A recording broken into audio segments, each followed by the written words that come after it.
it snowed today, might I recommend moving from that place? Snow is bullshit, and that's why I live in Arizona. Good morning. Happy Fanny Friday, everybody. Good morning. It's a solid joke there. Here.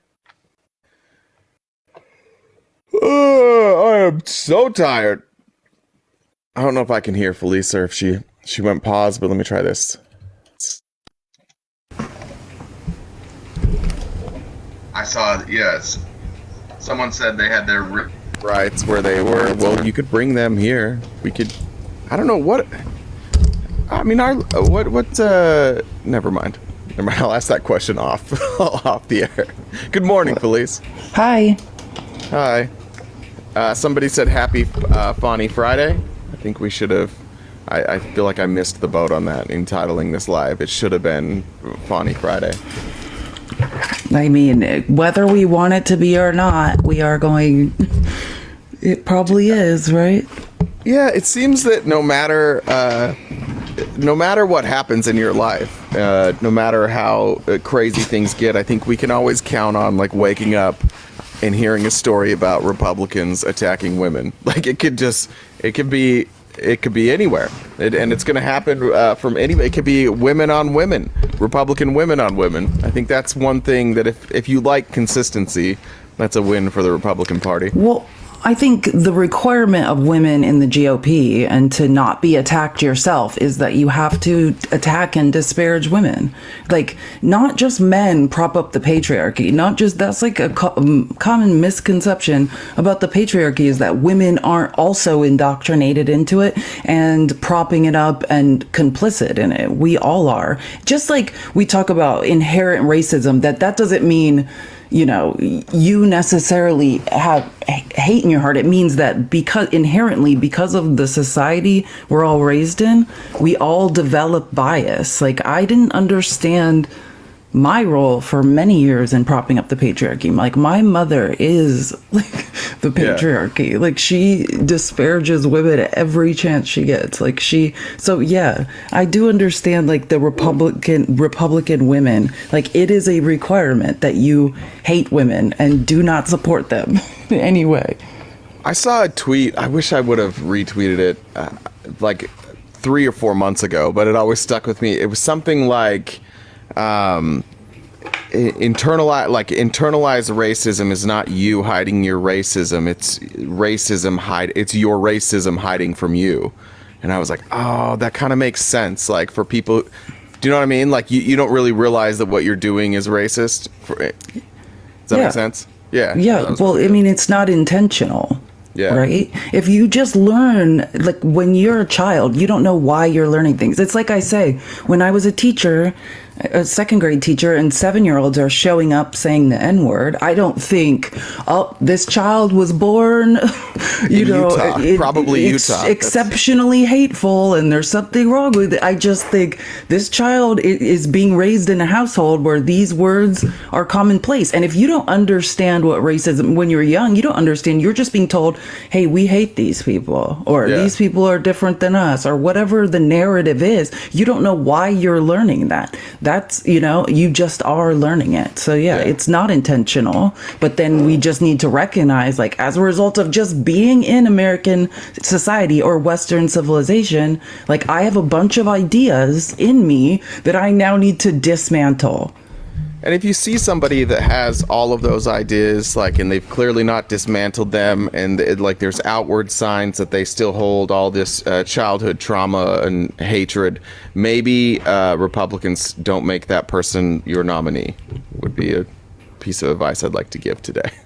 If the person that you're running as for president embodies all of that, maybe someone else would be a good idea. And it's not just like hate as a like violence against women or like overt hate, right? It's as simple as a woman saying, well, I don't think a woman should be president because we're too emotional.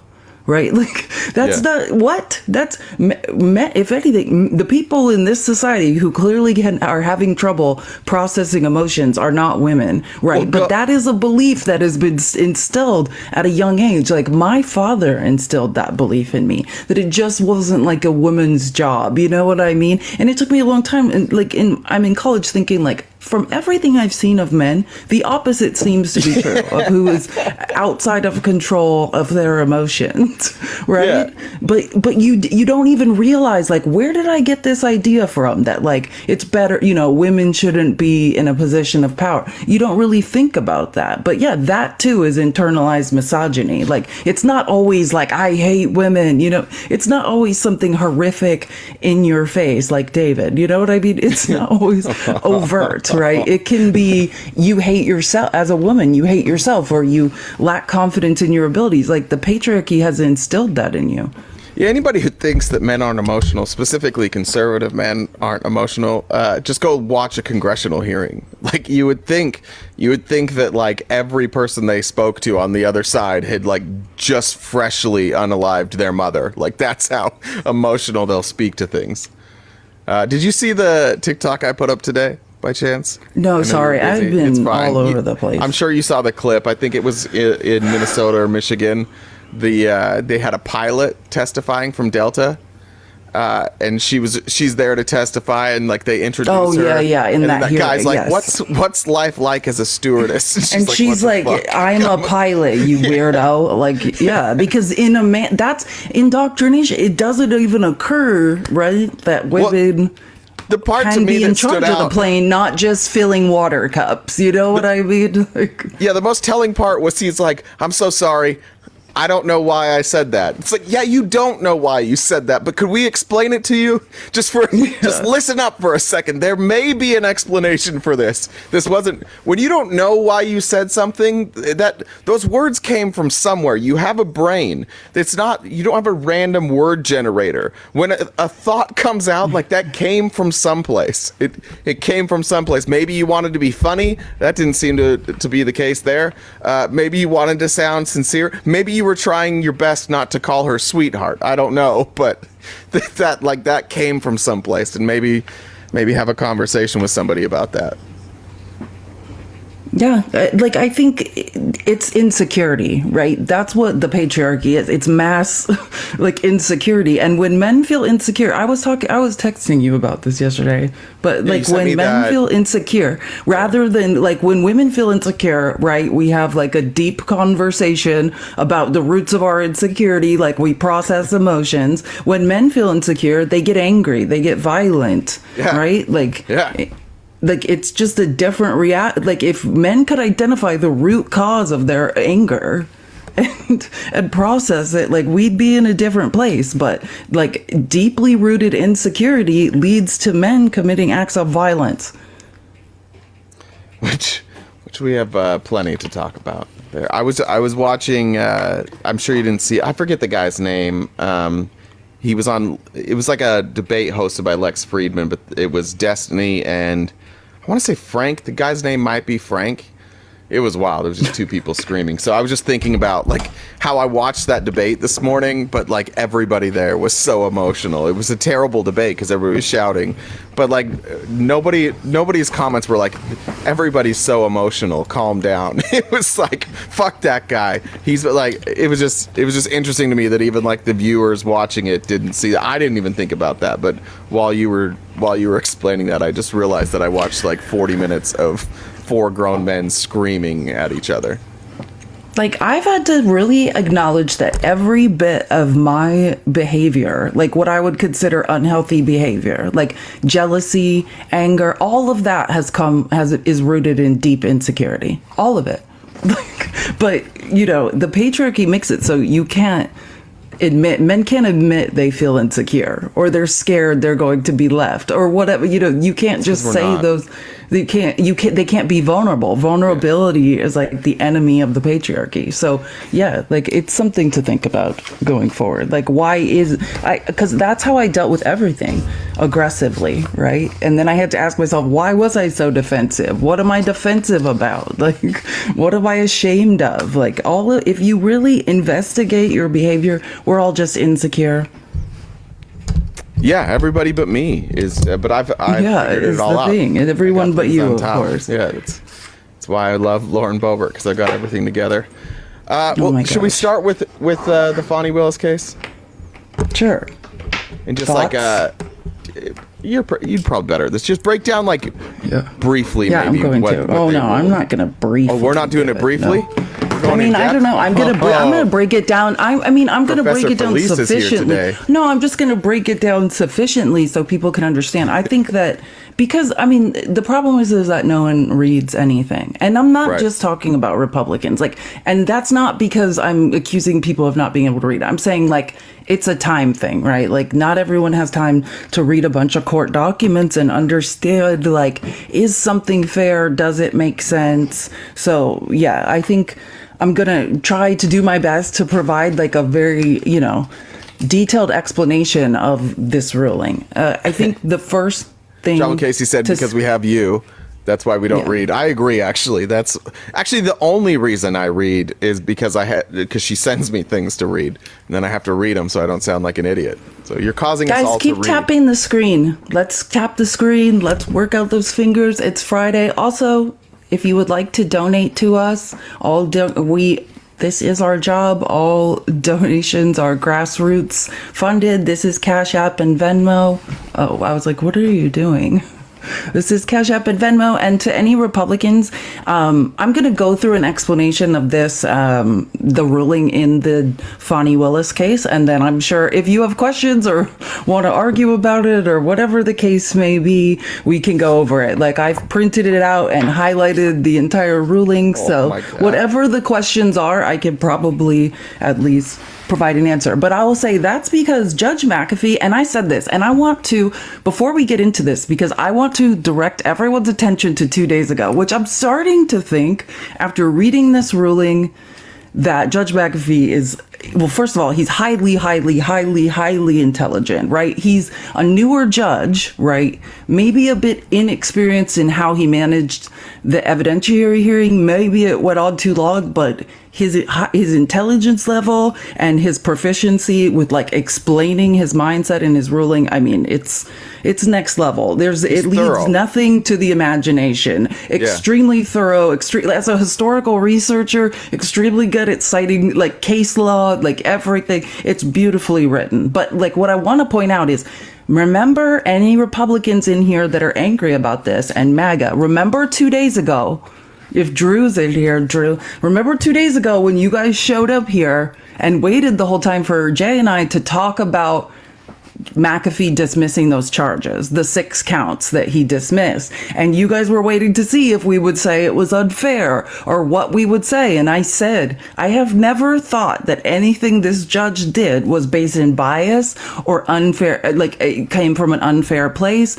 He dismissed those counts. I think it's fair. And what he's asking for is to be more specific. He's not, there's a chance for appeal or to re-impanel a grand jury and bring those counts again before the grand jury, either or. So, and I remember Drew said, okay, that's fair. You guys, I explained it in a satisfactory way that made sense. So why I'm bringing this up is 2 days ago, you guys were all here to defend this man. You guys were defending Judge McAfee. He was your little darling who had dismissed some counts in this indictment. So keep that same energy, right? Because what this guy is fair. That's what I've gotten from reading all this. So this is broken down, or most easily broken down, in 3 parts, right? Because of what the complaint against them was. So the first is the actual conflict of interest. The defendants, Michael Roman, essentially the first, Ashley Marchant, the lawyer, was saying that this was an actual conflict of interest. Okay, so let's go over whether or not it was an actual conflict of interest and what his ruling was. I didn't even really hear many people arguing that. Do you think this was the weakest of the claims? Well, we're going to get there, Jay. Just 1 second. Sorry. Yeah. I mean, it's not, it is weak. I mean, that's what his ruling is about, is that it's not an actual conflict of interest. But it's not. It's important why. I don't just want to say that, because this is not a ruling where he's just like, oh, Fani Willis did nothing wrong. This is 24 pages of him explaining all of the problems with what Fani Willis did. Like, he is not okay with anything that has gone on. So, like, is this an actual conflict of interest? That's the first point. And so that's a determination of whether a prosecutor is laboring under a conflict of interest, is a fact-driven one. So what he's saying is, like, if this is a conflict of interest, this isn't about subjective opinions or appearance of conflict or whatever. He's saying we have to look at the actual facts, and I'm going to base my ruling on that. So what he's talking about is Wade's manner of payment is not actionable on its own. Whether a private attorney like Wade is paid by the billable hour, a motive exists to extend or prolong the assignment. So what he's saying is, like, yeah, naturally in law, right, it has long been accepted that when a lawyer is being paid by the hour, there could be some sort of conflict of interest where they want to extend the case, so in theory they can be paid more, which is what the defense, Michael Roman's lawyer, was alleging, saying, like, Nathan Wade is benefiting off this. The longer it goes on, essentially, the more money he could make. So this, however, is a tension that the legal profession has long as accepted. It is also a type of speculative status violation that our courts have regularly denied as insufficient grounds for disqualification, absent solid proof of some other conduct. So, and this is case law he's citing. Like, every single thing this man is saying, he is citing historical Georgia case law. So he's saying that the assistant district attorney's oath of office, in combination with the supervision theoretically provided by a neutral, detached district attorney, should generally be sufficient to dispel the appearance of improper incentive. So he's saying if all was going well, right, Nathan Wade took an oath of office, and then he's being overseen by an elected district attorney, and this should be able to dispel the fact that he's getting paid hourly and could want to drag this case out. Assuming neither prosecutor, though, this is what he's saying, had the ability to pay the other as long as the relationship persisted. But in combination, as is alleged here by the defendant, a prima facie argument, which is like at first sight. The argument arises of financial enrichment and improper motivations, which inevitably and unsurprisingly invites emotions such as this. He's saying, I'm not surprised this is where we're at, because he's chastising her, essentially. Yeah. Like, this is him criticizing what she's done and the way it looks. I think one thing that, like, while I was reading this is just a reminder that, like, the law is tricky and the law is not set in stone, right? And it's left up a lot of times when you get into the minutia, like, by a judge, and a judge reading other decisions and trying to find, like, a middle ground. That's what's tricky about this hearing. And when you go back, or this ruling, excuse me, and you go back and you watch the hearing, you may start to understand, like, why he asked so many questions, why he let so much evidence be presented, why it dragged on for so long, why it took 2 weeks for him to come to this decision. And to me, it just shows that he understands how complicated this is. He understands, like, historical precedent that he may be setting forth here. Like, his ruling could be used in the future for other rulings. And it's just, like, it's painfully clear how detail oriented and how aware of the impact this case will have on the future of our country. I guess he understands the weight of that impact, and that's, like, reading this. It's actually pretty fascinating. I feel like we kind of get a glimpse into his mind. Like, he's so particular that you can almost, like, feel his entire thought process playing out. Okay. Yes, I concur with that statement. So when we get into the facts, what he's saying here is that as to the financial allegations, so now we're getting, like he's saying, this is about facts, this isn't about people's feelings, and getting into the financial allegations. The district attorney hired Nathan Wade to serve as state assistant district attorney and lead the investigation. that produced the indictment in this case. The district attorney, and this was an important point, considered at least one other option before hiring Wade, and that's the guy who testified in court, extending an offer to former Governor Roy Barnes, and this is the guy that testified, I considered it, I wanted to help, but like, I'm not going to have security the rest of my life. I'm not going to walk around Georgia fearing like I'm going to be unalived for every day for the rest of my life. But what's important here is the judge is saying she did extend the offer to former Governor Roy Barnes. The contract allowed a $250 an hour hourly rate. So not only did she try to hire someone else first, and we heard his long resume. Roy Barnes is the most overqualified. If Fani Willis wasn't the district attorney on this case, Roy Barnes is, probably the next person in the state most qualified to try a RICO case. Did Roy Barnes, he also was going to get paid the shitty $250 an hour. Please, my brother's a lawyer. His billable hours are like $650. Like, this is a very low rate to try the president. Brother. Well, I mean, no, but that's just regular, like, that's how much lawyers make. That's what I'm trying to get across, is like, Roy Barnes is overqualified. Everybody is getting paid nothing on this case. This is like charity for lawyers. What's basically going on here? When Roy Barnes was testifying, did you get like Matlock vibes? Just remember how everybody was just like, it was like everybody knew him, everybody loved him, like even the people that were asking him, like the I guess whatever you call him, the defense attorneys it was that were like acting a little as the star. prosecution. Well, he's the former governor of Georgia. Like walked in and is like, let me tell you about my amazing like qualifications, like what an amazing lawyer I am. Like when except for like the only person whose resume was more impressive was Fani Willis's dad. Like Fani Willis, who is that guy? Like Oxford educated, I was like, the only person more impressive than Roy Barnes is Fani Willis's dad. So anyways, it just felt like being in a small town and meeting like a local legend that everybody loved. Like that, his one hair guy was that like made perfectly it out. coiffed. Yeah, he was like, I know what you're saying. He doesn't live in the city limits. He lives outside city limits at like a sprawling estate, but like everybody just worships him. That's what it felt like to me.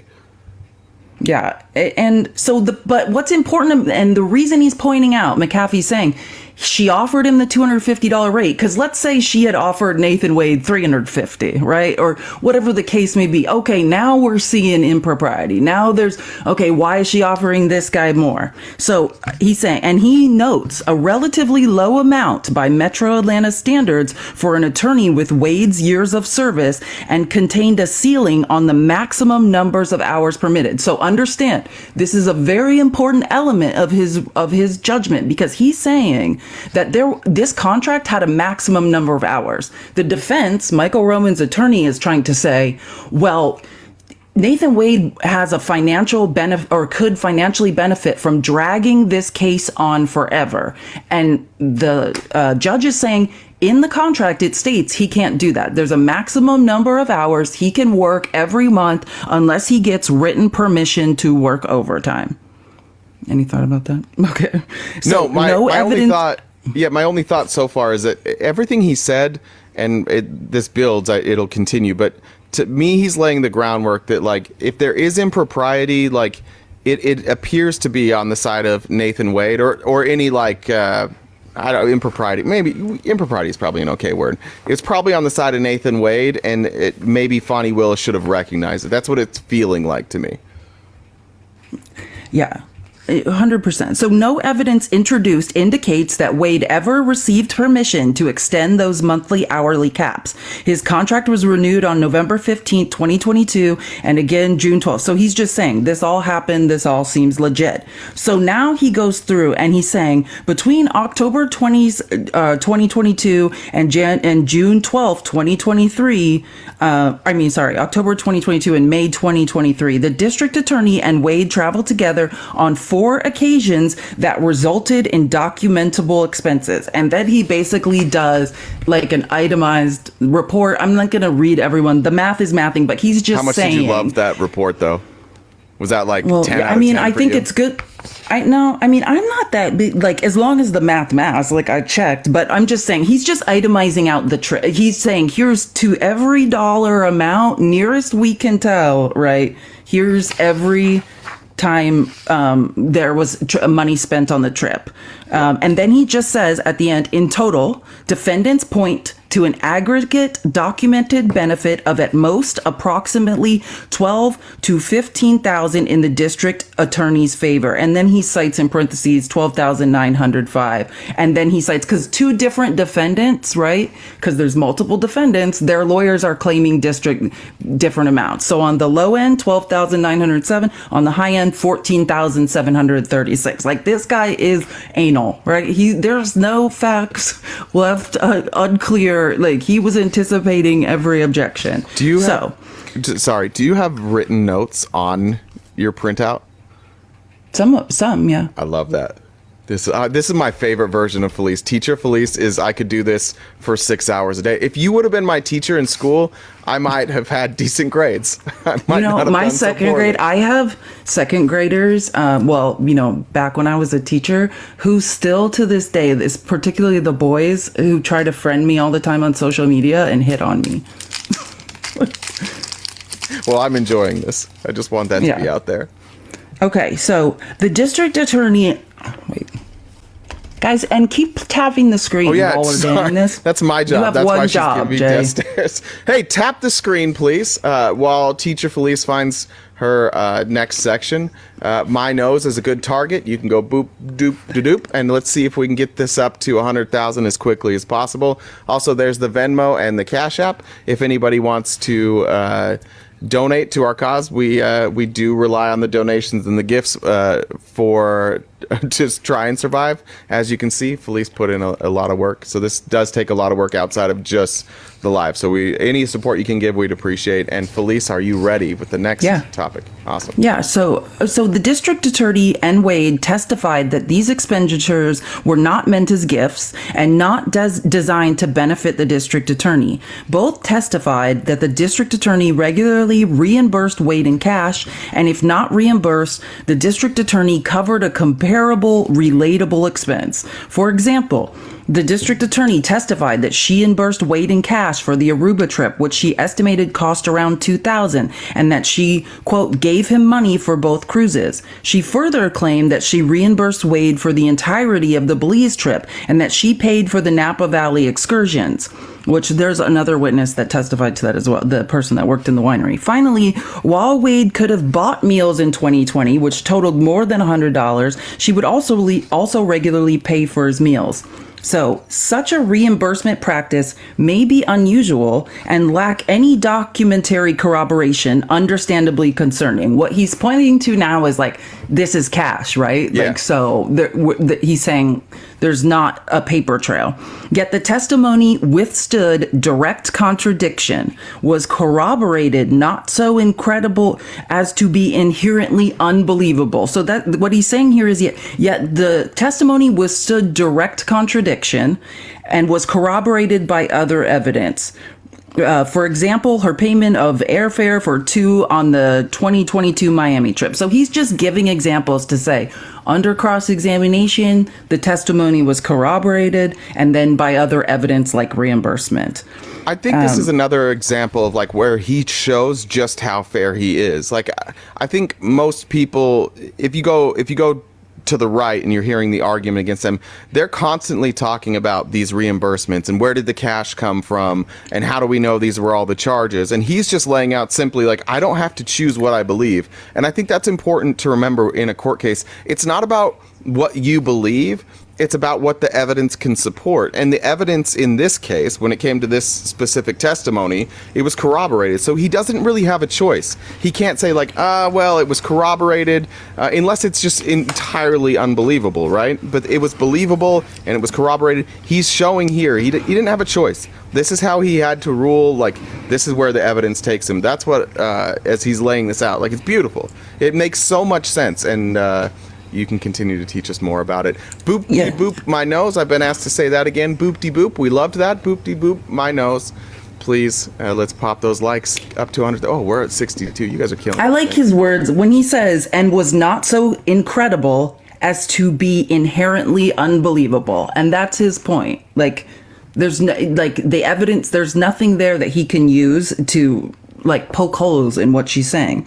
So, however, as the district attorney herself acknowledged, no ledger exists other than, quote, and he's quoting Fani Willis's testimony, a best guesstimate. There is no way to be certain that expenses were split completely evenly, and as the district attorney may well have received a net benefit of several $100s. So what he's saying is like, absent a ledger, right? like, and ways like if they're not paying in cash or with debit, like she could have, he could have made a couple hundred, she could have made a couple hundred, like Fani Willis herself is saying it's a best guesstimate. We don't know. So despite this, after considering all the surrounding circumstances, the court finds that the evidence did not establish the district attorney's receipt of a material financial benefit as a result of her decision to hire and engage in a romantic relationship with Wade. So, and then he clarifies, right, because that's a little wordy. And then so he puts, simply put, the defendants have not presented sufficient evidence indicating that the expenses were not roughly divided evenly, which is Fani Willis's own claim, or that the district attorney was or currently remains greatly and pecuniarily interested. And that is an actual citing from court precedent, from legal precedent from another case, meaning greatly and pecuniarily is having to do with money. So he's saying like she doesn't have a financial interest, or he's saying, no, he's not saying that she doesn't. He's saying the defense has it proved otherwise. The evidence, he's like Jay is saying, it's not for him to decide. All he can look on is the evidence the defense has presented, and they have not proved their case. When we talk later on on the show with the other thing that's going on with judges, I just think we should remind ourselves of how good this judge is. While we read about other shitty judges, I think this is a good way to remember, like, oh, it's possible to have good judges. I don't think anybody could tell. I know this person, this judge, gave to Fani Willis's campaign once. I assume Democrat. I have no idea though. But if you didn't know who appointed this judge and where their political leanings were, you would have no idea where this judge was politically. And I think that's just with all the shitty judgments we've seen, it's nice to see one where it's like, yeah, I could not decipher what side this person's on.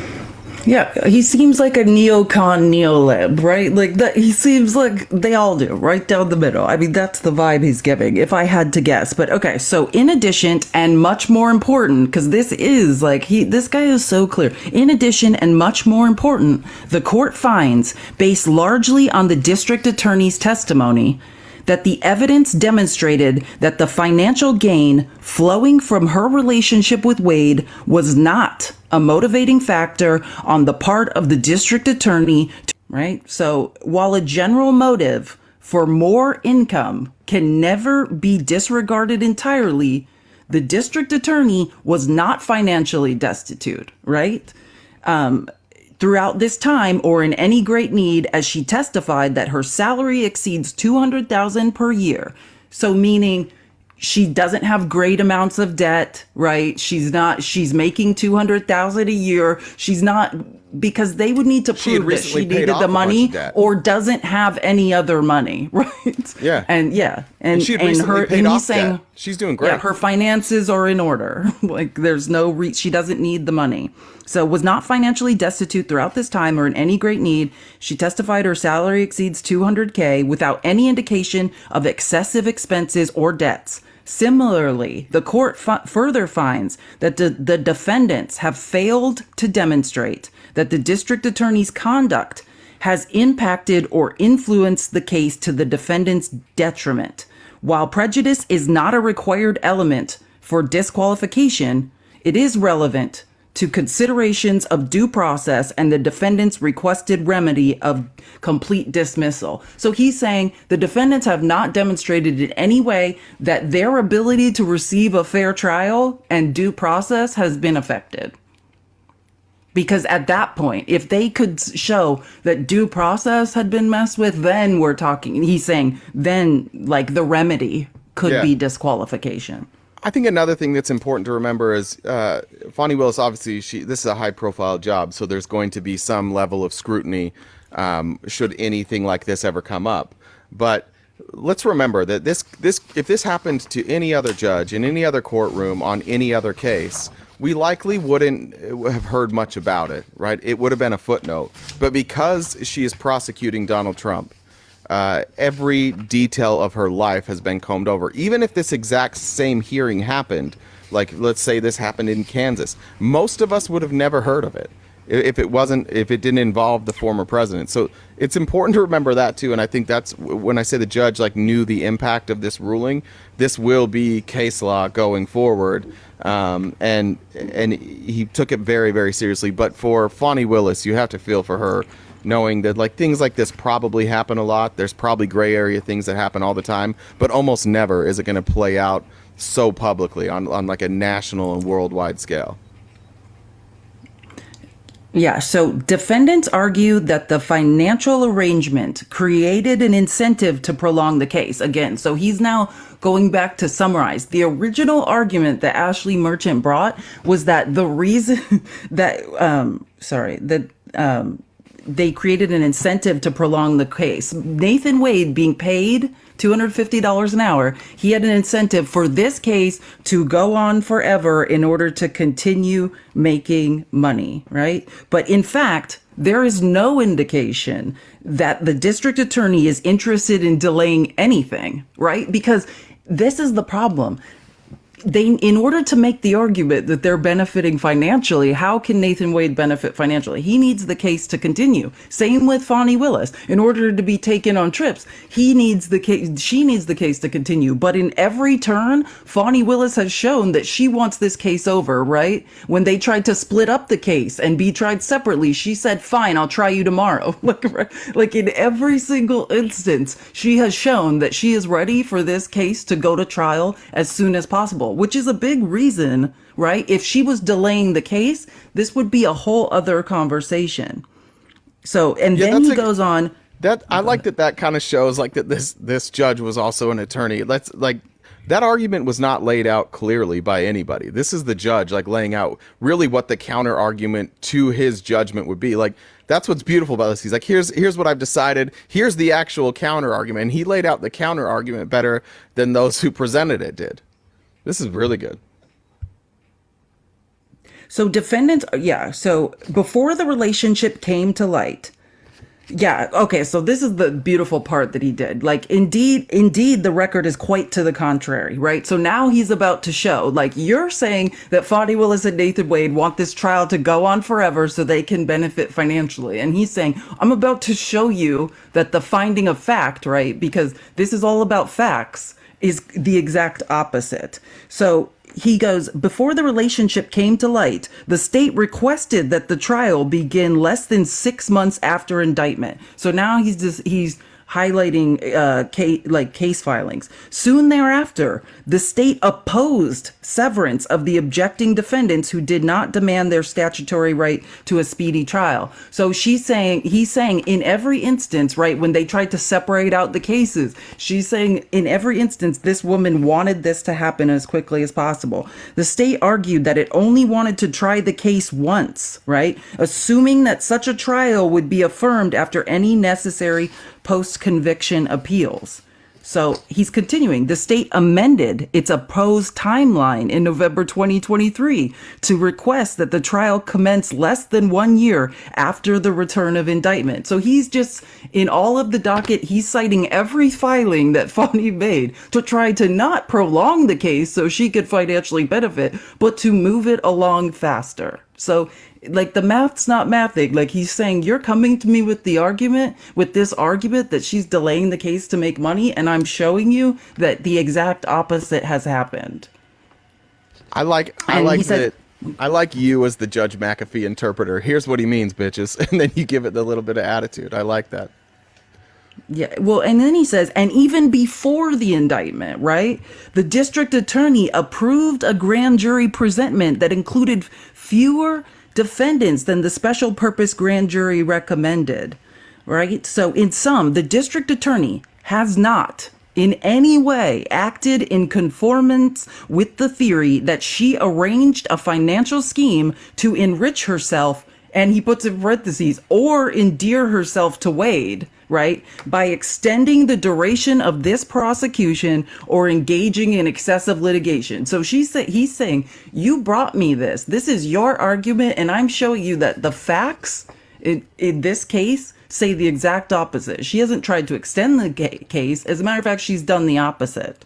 Right. And so it's you guys on every step of the way trying to like this. What you're doing right now is delaying. Like she's saying, I don't even want to do that. I don't want to do any of this. Yeah. Imagine Ashley Merchant brings the argument that Fani Willis and Nathan Wade want to delay this case as long as possible so they can enrich themselves and make enough money, when the actual strategy is to try him before trial, and the only person delaying are the defendants, right?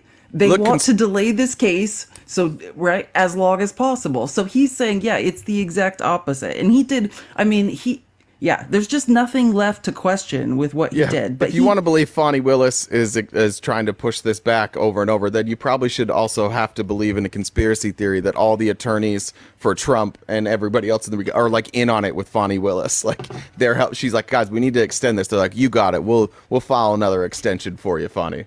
That would be really impressive if Fani Willis was able to pull that off, actually. And so now this is where he's saying, so this is good. This is beautiful. Without sufficient evidence that the district attorney acquired a personal stake in the prosecution or that her financial arrangements had any impact on this case, the defendant's claims of an actual conflict of interest must be denied. This finding, now this is where he's saying, I don't agree with anything she did. Like, don't get me wrong here. Like, you guys didn't prove your case. That means that doesn't mean that I agree with the behavior. So he's saying this finding is by no means an indication that the court condones this tremendous lapse in judgment or the unprofessional manner of the district attorney's testimony during the evidentiary hearing. So when she burst in, came in hot, was on the witness stand, being defiant, that's what he's calling out now. He's like, I don't like what she did leading up to it. I don't like her attitude during the testimony. I'm not condoning any of that. Right? Rather, it is the undersigned's opinion, right? He signed this. He's talking about himself, that Georgia law does not permit the finding of an actual conflict for simply making bad choices. He's saying, I looked at all the legal precedent. I looked at past cases. Just because this lady made bad choices over and over, that does not rise to the level of an actual conflict of interest. That's what he's saying. Yeah.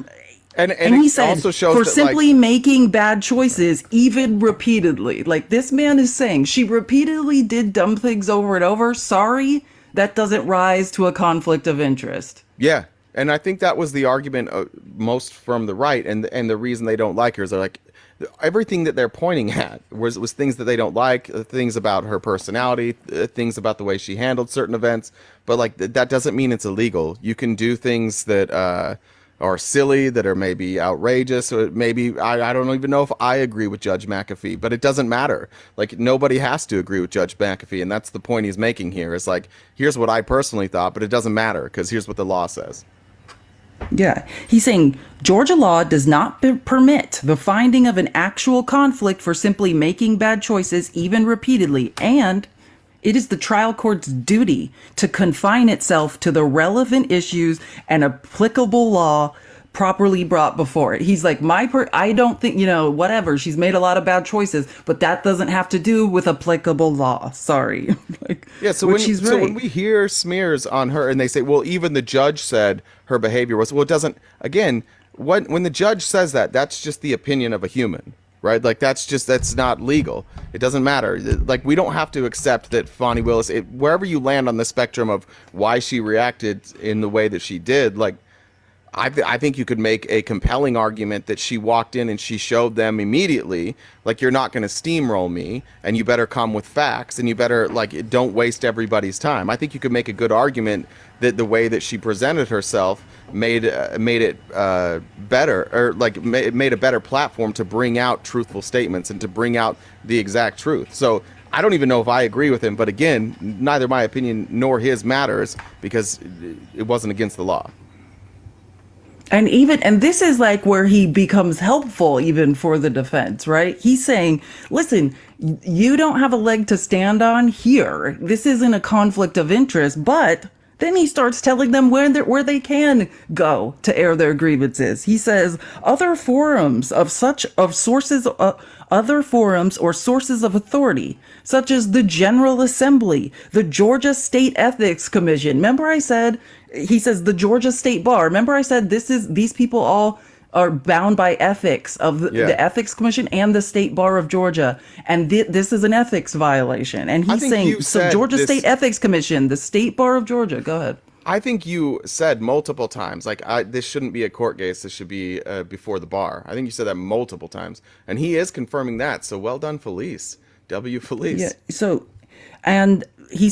So he's saying the General Assembly, Georgia State Ethics Commission, the State Bar of Georgia, the Fulton County Board of Commissioners, or the voters of Fulton County themselves, right? County may offer feedback on any unanswered questions that linger. He's saying the voters themselves will vote her out, right? If they don't like this. But it doesn't rise to the level of a conflict of interest. It is interesting that Donald Trump just spent a bunch of time before the Supreme Court arguing that the voters should decide on corruption, that the voters should decide if he committed a crime. And his lawyers are in Georgia arguing the exact same thing to another elected official, somebody that you can elect. And they're making the exact opposite argument. I'd just like to point that out, that there is no consistency between messaging from the Trump campaign. Like, all these legal battles, they're not looking for what's legal. They're not trying to set a precedent. They're just trying to win.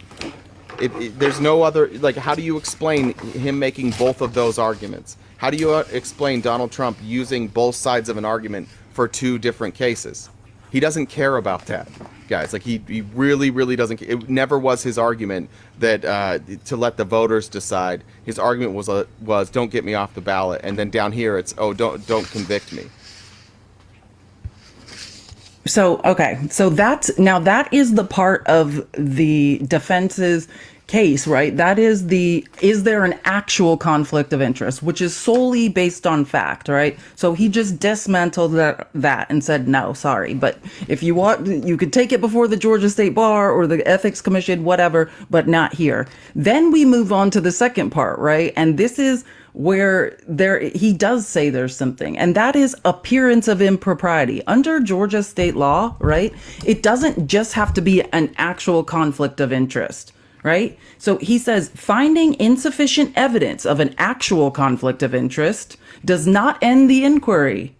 Our appellate courts have endorsed the application of an appearance of impropriety. That means you don't necessarily have to have done something factually, right? It can appear you did, an appearance of doing something wrong, okay? Even without an explicit finding of an actual conflict. And then, oh my God, for me, a historical researcher, like, I just love this because he goes into like all sorts of Georgia Supreme Court case law, like different, I mean, beautifully done, McAfee, beautifully done. And I'll probably, so the case, and so I'm skipping through all the case law, but I'm just going to go. The cases cited here that resulted in disqualification did not hold that an actual conflict is a necessary prerequisite.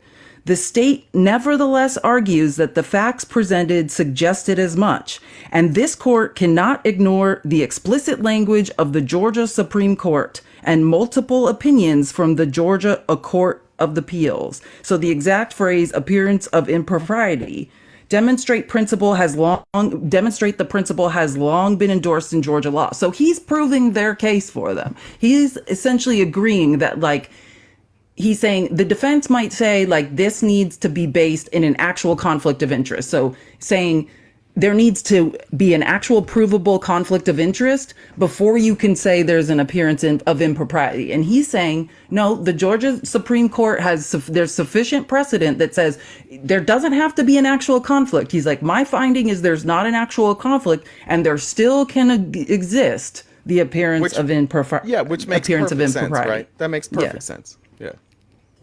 Yeah, so he's arguing the defendant's case for them. So while formally undefined in Georgia precedent, an appearance of impropriety is generally considered, quote, conduct or status that would lead a reasonable person to think that the actor is behaving or inclined to behave inappropriately or wrongfully.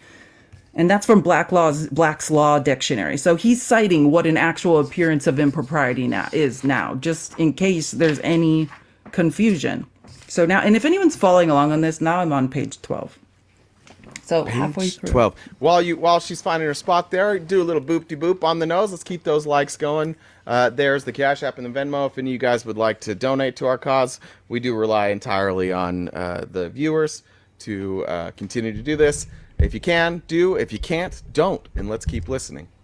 Oh, yeah. And put in a funny message if you do donate, right? Like an F. Mary Banish of 3 politicians, or a funny joke, or a message to us, and we will read them off periodically. Well, I've actually missed some. I apologize. My notifications were not on.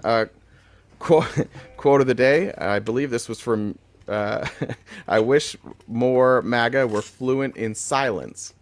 Like that. From Allie. Allie said, beware today the Ides of March. Me too. When in 44 BCE, Roman senators stabbed Caesar because they were afraid he was going to gain power and bring back the monarchy. Think current senators would derail dictatorship this way? Do you have any thoughts on that? Yeah, no. I mean, they're going to be cheering him along. Too bad we don't have a Senate like the ones in Rome, right? Thank you, Alley Cat. And that's really funny. The Ides of March, also a great movie with two hot. Who is it? It's like George Clooney and what's the hot guy? Ryan, not Reynolds. Gosling? The other really Reynolds. Gosling. Yeah, Gosling. The Ides of March, the movie. It's really good if you haven't seen it. This is from Eric. For a socialist and a communist walk into Alive. I don't actually get that. Am I missing that? I don't get that one. Is it us? I don't know. Are we the socialists and communists? I guess I'm technically a socialist. That might have been what he was saying. I apologize if I missed that. I'm not sure either, but like, yeah. You can't do high-level jokes with me. They've got to be so dumb for me to get them. So just remember that when writing jokes, that you're dealing with a dumb guy. I'm the same way, like with communism. It's like having an understanding of Marxism, like in this country being taught, like understanding Marx, like understanding that a lot of the economic theory of communism makes perfect sense, does not make you, right, a communist. It does in the eyes of Senator John Kennedy. Remember when he questioned that woman, the judge he was going to confirm, and he's like, well, you wrote an article and said you had studied Marx. And she's like, I went to college. We had to study Marx. I also studied Does it make me a Marxist? I'm not a geographer. Yeah, it's like, I had to learn algebra. Like, what are you talking about? I'm not a math teacher. I'm not a mathematician. Yeah. Oh, that poor kid. Okay. He tries really hard. He's cute. Cute guy. So the appearance standard, so appearance of impropriety is talking about, recognizes that even though no actual conflict exists, a perceived conflict in the reasonable eyes of the public threatens confidence in the legal system itself. When this danger goes uncorrected, it undermines the legitimacy and moral force of our already weakest branch of government. And he cites a document there. So he's again making the defendant's case. He's saying, I ruled there's no conflict of interest, but the appearance of impropriety is tainting the legal process, right? Or can taint the legal process. And that's why it has to be remedied. He's saying that's why I have to do something about it, essentially. And he cites the Federalist Papers, right? For all MAGA in here, right? Well, this man's all up in the Federalist Papers. I mean, he was a Brian Kemp nominee. That's what I'm trying to say. This man is very, very intelligent. Like, to say, like I said, I'm a sapiosexual. Like, I'm attracted to people's brains. Like, I now officially am attracted to this guy after reading this. So now he's citing the Federalist Papers, quote, thus it is that sometimes an attorney, guiltless in any actual sense, nevertheless is required to stand aside for the sake of public confidence in the probity of the administration of justice. This court finds that it can and indeed must consider the appearance of impropriety as a basis for a state prosecutor's disqualification, especially in recognition of the critical role that the prosecutor plays in the criminal justice system. So this is where he gets really good. Unlike an actual conflict, though, right? So, which was a finding of fact. Remember, he said that's a finding of fact. It has to be based in facts. And so he's like, I can't find one. The facts aren't there. But unlike the actual conflict, the finding of an appearance of impropriety does not automatically demand disqualification. Because this guy's saying, right, he's basically laying out his case for sure. There's an appearance of impropriety here.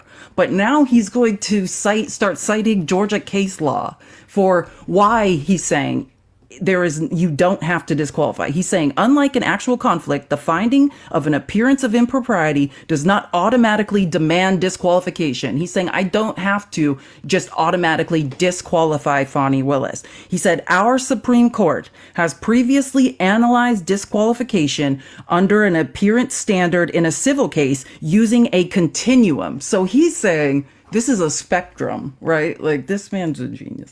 Recognizing that disqualification is not always the appropriate outcome. And so now he's going to explain. So he says, at one end of the scale, and this, he's citing a civil case, right, that the Georgia Supreme Court used. He's saying at one end of the scale, and this is the extreme end, right? Where disqualification is always justified and indeed mandated. He's saying at the extreme end of the scale, in an extreme case, sure, we disqualify and we have to, even when balanced against a client's right to an attorney of choice. He's saying at the extreme end, a client has the right to have an attorney that they want, and the people have a right to elect a district attorney that they want. But if the appearance of impropriety is extreme enough, it outweighs that, and they must be disqualified.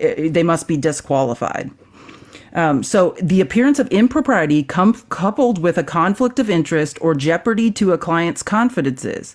In these instances, it is clear that the disqualification is necessary for the protection of the client. So he's saying if there was an actual conflict of interest, a factual one, coupled with an extreme appearance of impropriety, then yes, he's agreeing at the extreme end. In that case, the only thing I could do then would be to disqualify Fani Willis. Now he's saying this is a continuum, a spectrum. He's like, that's extreme. We're not on the extreme end. So here's where we are. He's saying, okay, he's just setting the stage, right? He's saying somewhere in the middle, and now he's going to give an example of that. He's saying somewhere in the middle of the continuum is the appearance of impropriety based on conduct on the part of the attorney. So, as discussed above, this generally has been found insufficient to outweigh the client's interest in counsel of choice. So he's saying, okay, in the middle of this spectrum, an attorney can do something dumb or whatever. There can be an appearance of impropriety, but still the client's choice of attorney outweighs that, meaning the people have elected this woman.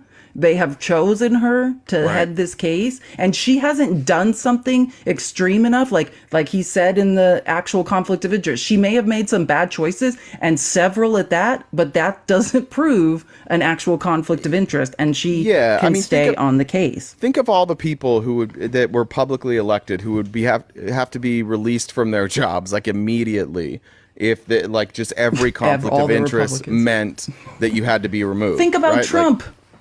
Nepotism would be a problem in the Trump administration.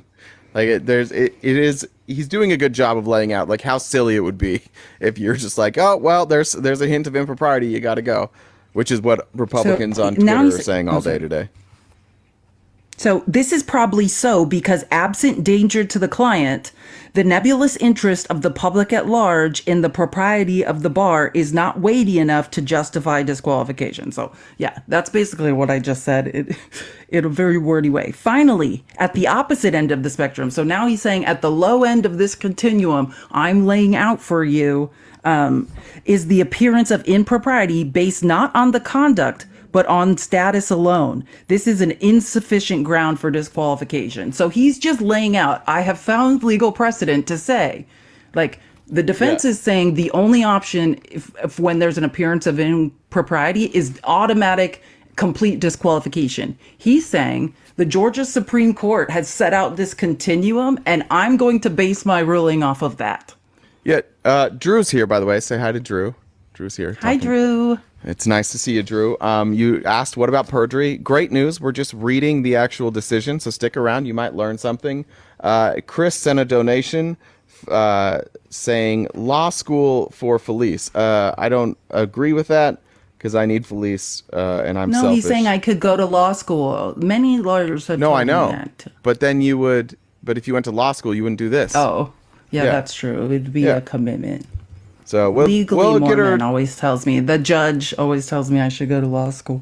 Tell you what, we'll send you to Hustlers. Listen, I'm a jack of all trades. Like, it's the same reason my brother's a lawyer. Like, I'm a jack of all trades, master of none. That's how I would describe it. Like, I'm highly intelligent, but my ADHD means that, like, I like to be good at a lot of things, not like singularly focused on one, if that But makes then sense. you hyper focus on one, right? Like at a time, you can only focus on one at a time. Yeah, but or that's can you different do- to what I'm All right, saying. that's all I. Well, no, I can hyper focus, but yeah, I mainly do many things at once.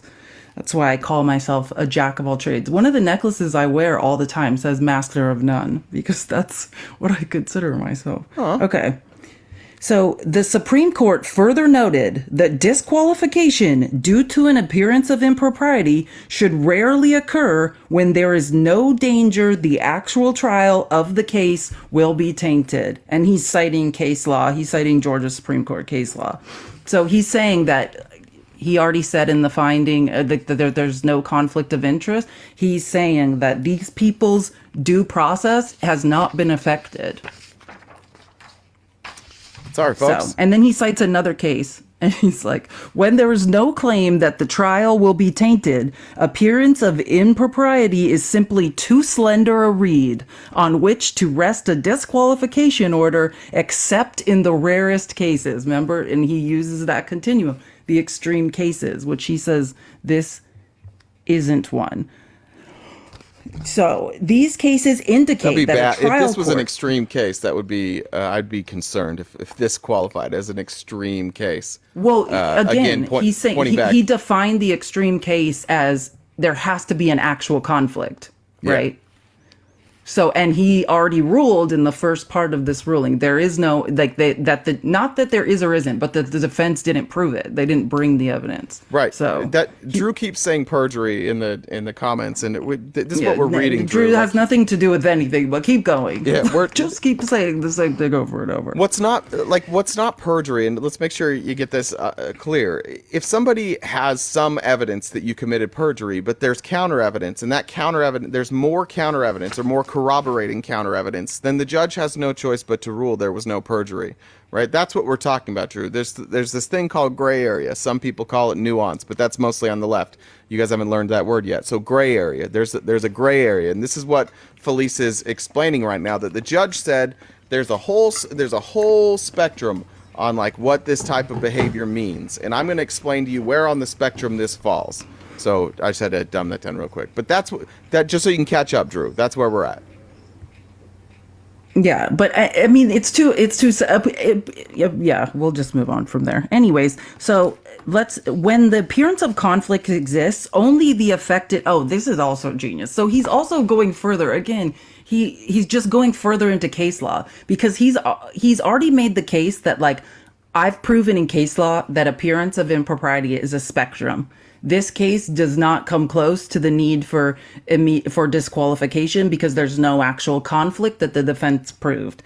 So, and now he's going to make the point and use case law to say, and furthermore, there's case law supporting the fact that her whole office doesn't have to go either. Because remember, they're asking not just for Fani Willis to be disqualified. They're saying that her entire office has to go with her. So then he's citing case law and saying, when the appearance of a conflict exists, only the affected prosecutor, be they elected or appointed, is affected. The individual prosecutor who has conflict based on at least the appearance of impropriety may be disqualified from participation in the case, but not all the other prosecutors who work with him. So he's now citing case law for why her whole office doesn't have to, even if I did disqualify Right. her, there's case law and Georgia precedent that it's not everyone. It's not her whole office, like the defendant's legal team is trying to say. And again, two things to point out there. One, of course, you wouldn't disqualify the whole office. None of them knew about this. In fact, I believe some of them were kind of upset about this, and they probably are. And they maybe have a reason to be upset with Fonnie Willis for causing this delay. Like, whatever their feelings might be, they weren't implicated in this. And two, once again, like there has been the defense was not able to provide any sort of like damage that it was doing to their case. They said that that Nathan Wade and Fonnie Willis would be conspiring to drag the case out longer, which they're not doing. Like, certainly it's the other side that is dragging the case out longer. Yeah, and if anyone's following along, I'm at the top of page 15 now. So an appearance of impropriety case by noting that the district attorney's disqualification did not require disqualification of the entire office. So again, he cites another case. So he used 3 different legal precedents to show that, like, even if there was a conflict of interest and an error of impropriety, and I disqualified her entire office doesn't have to go. So he says, with these principles in mind, the court finds that the record made at the evidentiary hearing established that the district attorney's prosecution is encumbered by an appearance of impropriety. So now he's just out and out saying it. He's saying, okay, I already found there's no factual conflict of interest, but is there an appearance that something's fishy here? Absolutely. This appearance is not created by mere status alone, but comes because of specific conduct and impacts more than a mere nebulous public interest because it concerns a prosecutor. So what he's saying there is this falls, he's like, I laid out through Georgia's Supreme Court precedent, I laid out that there is a spectrum, right, that this case falls somewhere in. And he's saying, and what I described was it falls right in the middle. He's saying, because the low end, right, it's based on status alone, simply because she's in a position of power, right? There's an error of impropriety. He's saying this isn't that. It's not status alone. This falls in my middle example because it's based on specific things, right? This appearance is not created by mere status alone, but comes because of specific conduct and impacts more than a mere nebulous public interest because it concerns a public prosecutor. So he's like, this has to do with specific crap that Fonnie Willis did, right? Not just she's in a position of power. It looks like something might have gone on. He's saying this on that spectrum I described for you is right in the middle. Right. So, go ahead. Did you want to? No, I was just going to say, like, this, I don't have a problem with the judgment, but just want to keep pointing out that no, this wouldn't have happened to anybody else. Like, you wouldn't have even had these hearings with anybody else. And you would not have been able to call that many witnesses. You wouldn't have had such broad latitude in investigating what happened here. Again, this matters because it's Donald Trump, and he's a powerful person, and this is a historical case in our country, and that's why you have this. But I just want to point out again that while I think the judge's ruling is fair, I still think the circumstances are pretty ridiculous. The circumstances and the fact that we even had this case, I don't think would have happened anywhere else.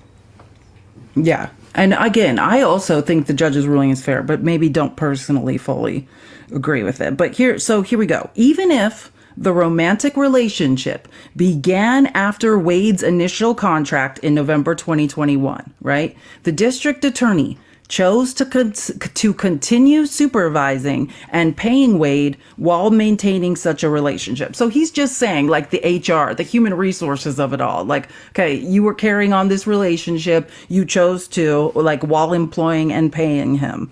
She further allowed the regular and loose exchange of money between them without any exact or verifiable measure of reconciliation. He's saying, like, it's stupid that you were in a position of power, Fonnie Willis, and you're exchanging cash with this guy without a verifiable ledger. You know, he's saying you should have left a paper trail for reimbursements. And he's saying what you did was stupid, basically. You know, like, she decided to do this.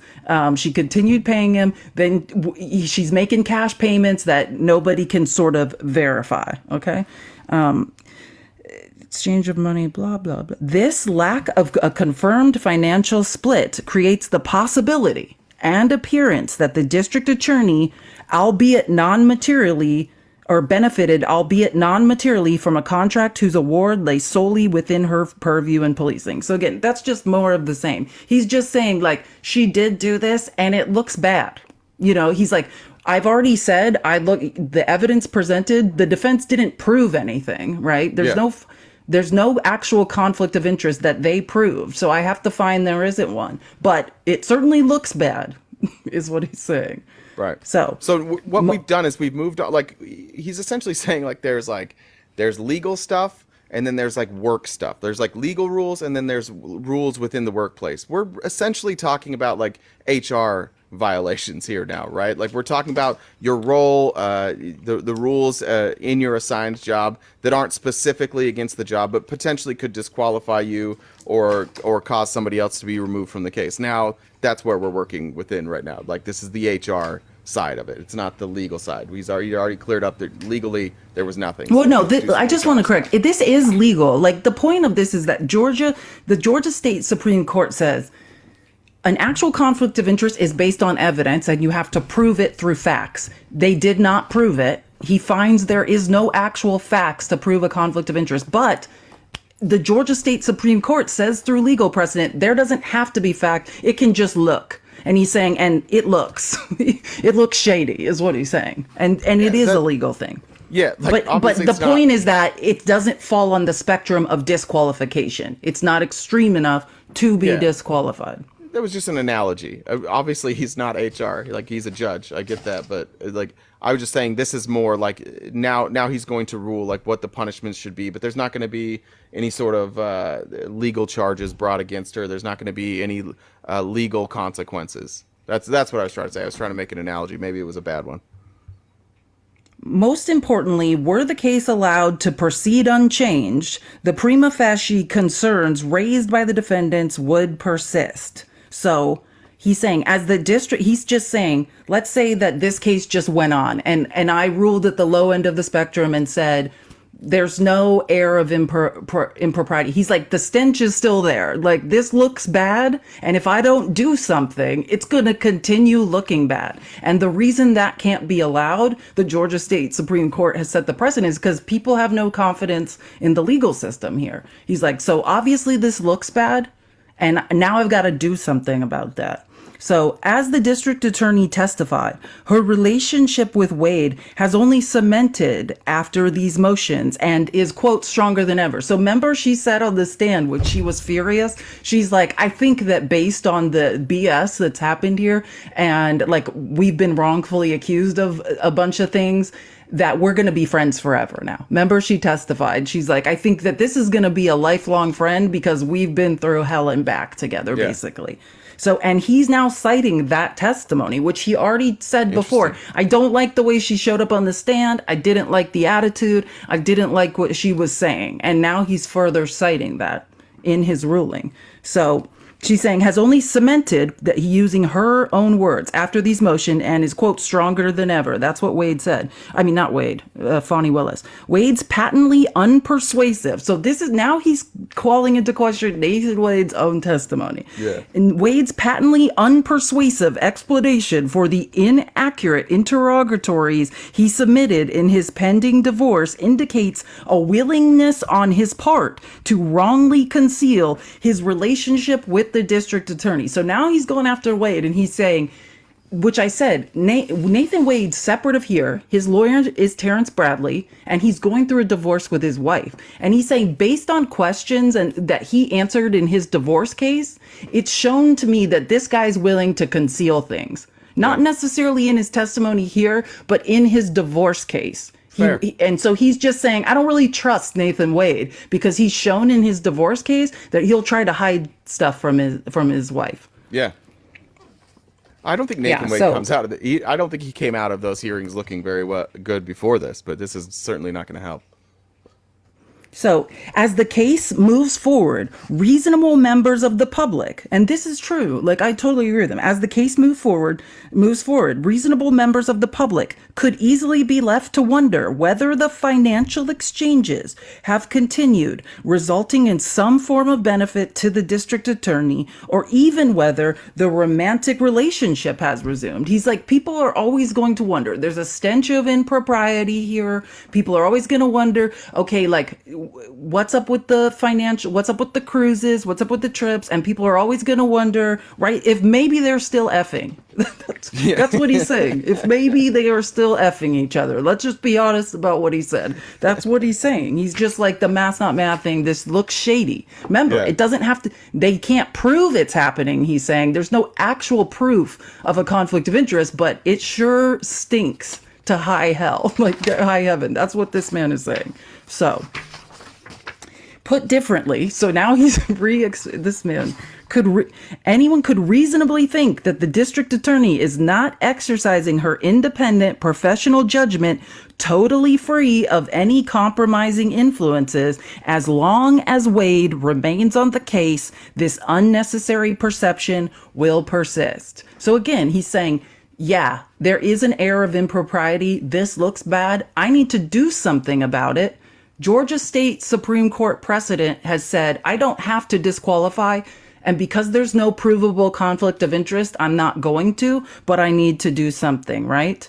So then he says, first, the court finds itself unable to place any stock in the testimony of Terrence Bradley. So now we're talking about the town gossip, also known as the divorce lawyer, right? The man who just chatty Cathy, who's like texting anyone, who is in way too many group chats and just texting like his own personal opinions. He's just about lonely, things. yeah. So now he's gonna go in on Terrence Bradley. He says, first, the court finds itself unable to place any stock in the testimony of Terrence Bradley. His inconsistencies, demeanor, and generally non-responsive answers left far too brittle a foundation upon which to build any conclusions. While prior inconsistent statements can be considered as substantive evidence under Georgia law, Bradley's impeachment by text message did not establish the basis for which he claimed such sweeping knowledge of Wade's personal affairs. Like, he texted some people, he was gossiping in text messages to several people being like, oh, I know this is going on. But when the judge met with him, and they met behind closed doors because they didn't, he was saying he didn't want to violate attorney-client privilege in the divorce case. And the judge is saying, like, the math's not mathing. Like, this guy might have been texting people and gossiping and saying, oh, like, something's going on here. And, like, I know it. But he's like, when he was presented, when he was under oath, and I asked, how does he know? He doesn't know. Yeah, if you remember, like, this is one of the big points of contention, and this is the Drew, listen, Drew, listen, okay? One of the things that you guys think that she perjured herself on was this testimony of the divorce lawyer here. The problem, and this is what the judge is explaining here, is if you can't prove what you're saying is true, then I can't accept it. Right? So he said some things, and he couldn't even explain how he knew the things that he said. It's not true just because you say it. And when the witness is saying, why did you say that? Did you have material knowledge of that? No. Did you have a firsthand experience? Did any of them tell you they were together? No, nobody told me that. Okay, why'd you say that then? I don't remember. It's not proof. It's basically what happened. Right? And you can, no matter what, even if you think, let's say you think that attorney is lying, that you think that attorney is lying to cover for his friend Nathan Wade and Fonnie Willis, and he's in on it too. Still doesn't matter. It's still a court of law. You still have to prove things. So whether you think he's lying or like us, we think that maybe he was just a chatty Cathy, whatever your opinion might be on him, the evidence speaks clearly that you can't verify anything that he said. And in fact, there's counter arguments against it. There's counter testimony that says the exact opposite, that is equally as credible. And so you can't just say, oh, well, she perjured herself. That's why there's no perjury here, Drew. Did you hear that, Drew? And Drew, while you're here, you along with everybody else, why don't you boop my nose? some boop de boops. We're at 144,000. The Jehovah's Witnesses love that. They would love to keep it at that number, but let's leave the Jehovah's Witnesses behind us and get to 175,000. Felice, are you doing all right? Do you need a break? You good? No, I'm fine. I'm good. Okay. So, wait, yeah, that is the basic point. Terrence Bradley can text every lawyer in Atlanta, oh, I know something's going on, right? But when they asked him to prove how he doesn't know. He just thinks, right? Feelings or ideas, if he could feel really strongly about something, like he just doesn't have the proof to back it up.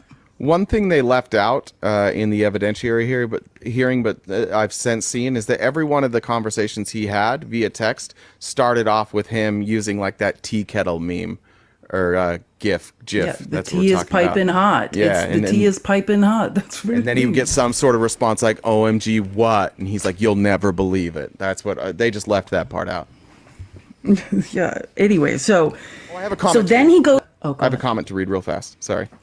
This is from Travis. This is directly at you again. Is this for the Cheesecake Factory? Yeah, for Cheesecake Factory. Are we sharing? Are we sharing apps or getting our own? The apps are huge. I think we have to share. Sharing the apps. That's cute too. That's sensible and cute. What a catch! What a catch, Felice is. Okay, so then he goes to Robert Yurdi, who was the former executive assistant, right? That was like, she testified and she's like, nothing specific, but said like, I know this relationship started before they're saying it started, that woman. So then he turns to her and says, in addition, while the testimony of Robin Yurdi raised doubts about the state's assertions, it ultimately lacked context and detail. So that's the same thing. Like when they asked her, like, do you have proof? Like, no. That's the problem.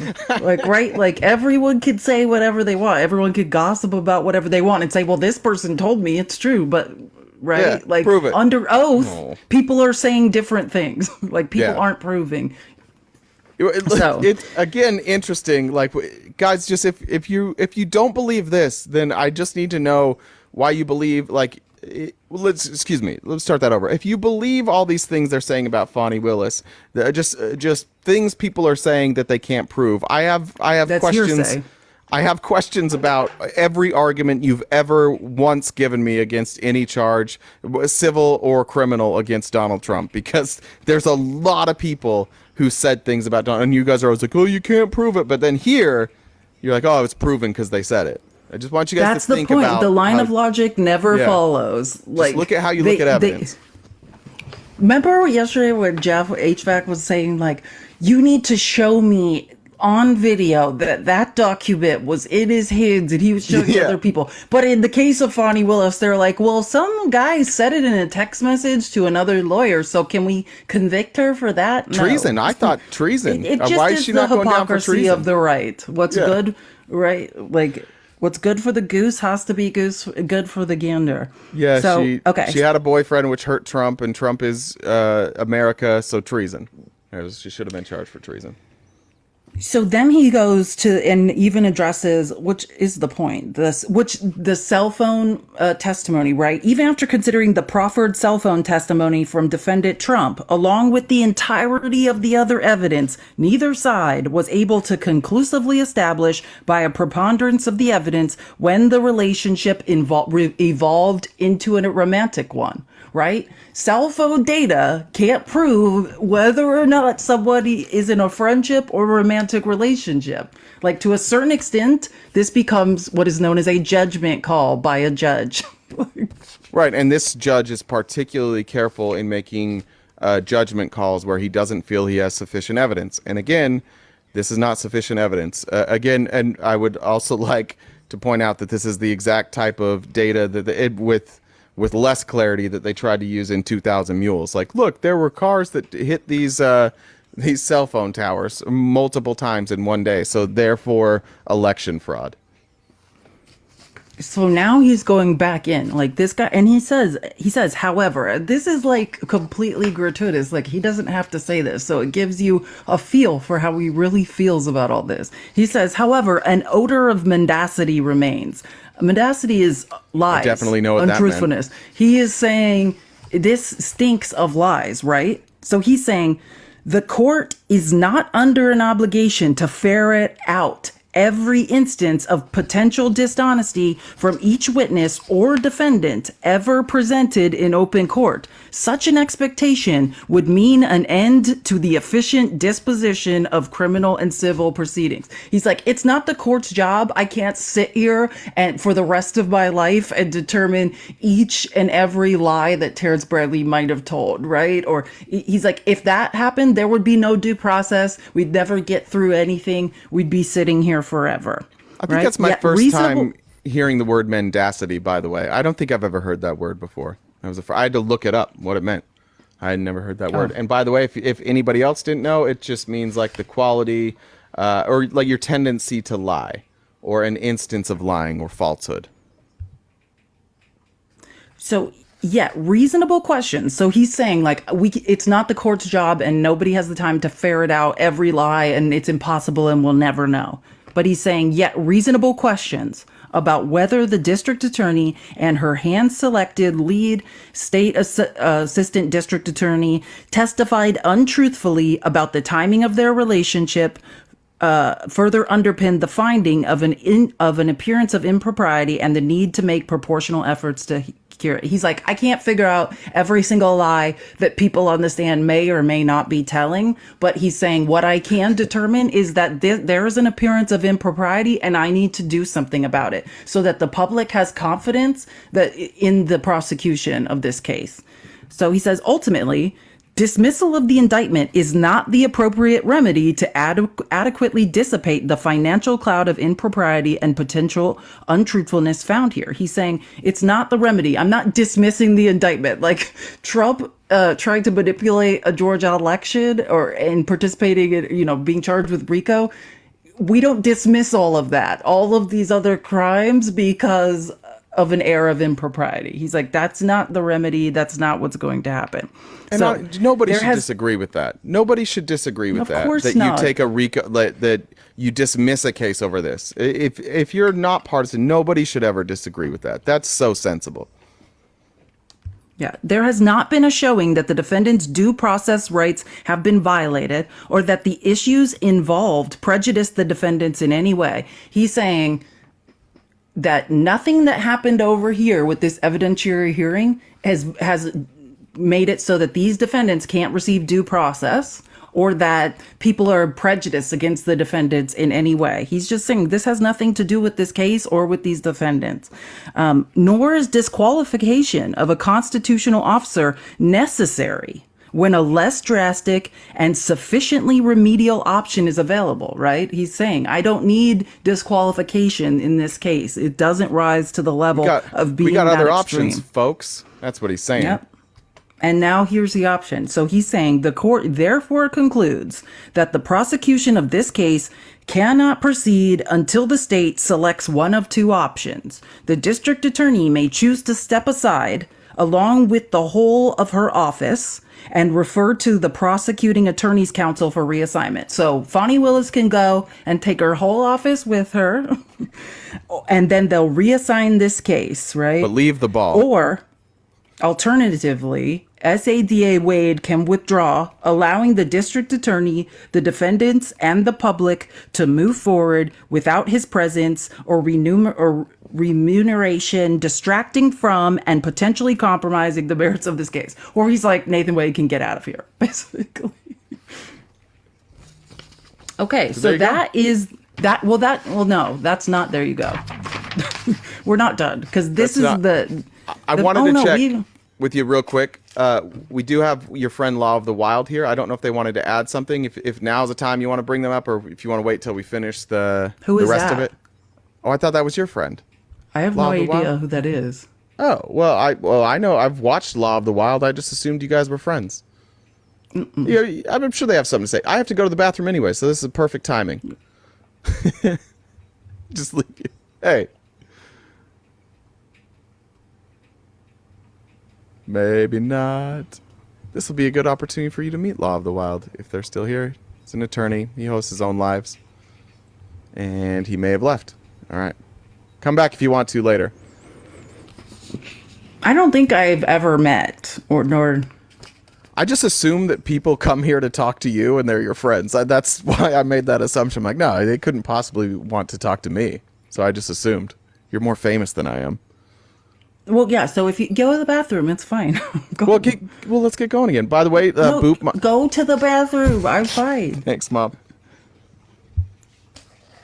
Okay, so that is the second part, right? The first thing was, is there a factual conflict of interest? No. Is there an appearance of impropriety? He says yes. Does it rise to the need for disqualification? No. So his remedy for the appearance of impropriety is either Fani Willis and her team gets out or Nathan Wade can leave, right? That's it. But then there's another issue that was raised, which is forensic misconduct, right? That's the other claim.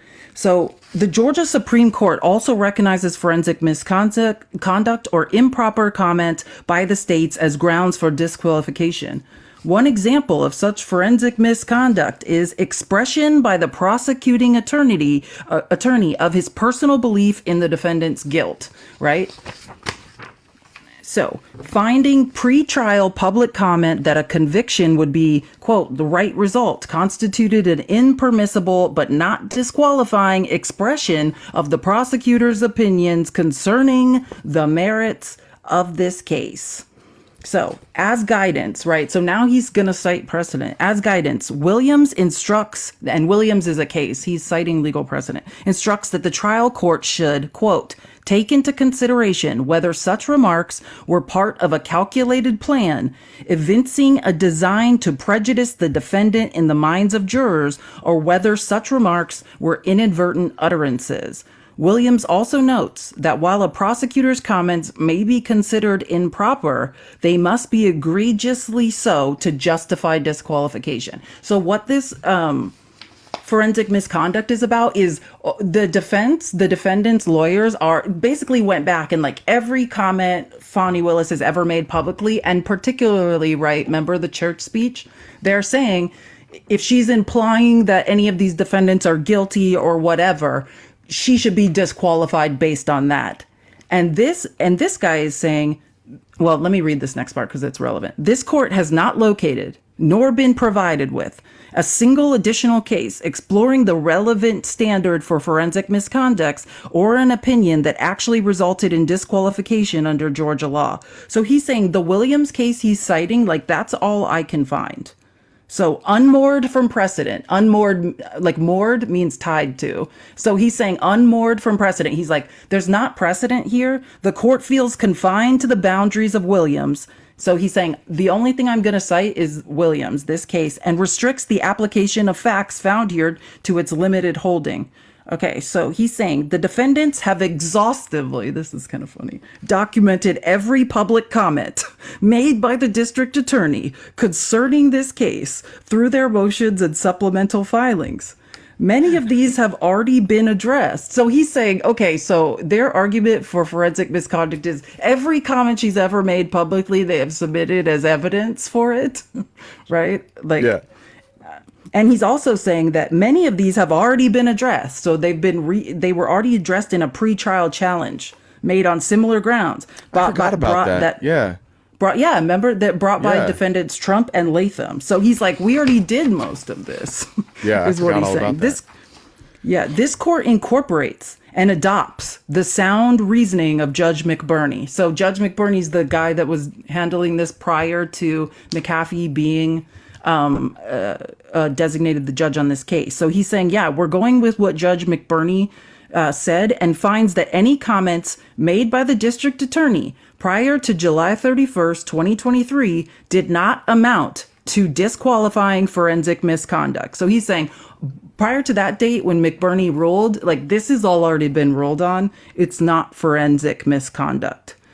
Similarly, more recent comments describing the charges in the indictment, the procedural posture of the case, the office's conviction rates, and personal behind-the-scenes anecdotes are not disqualifying. So he's saying everything that's happened after that last ruling, I don't also find that is disqualifying.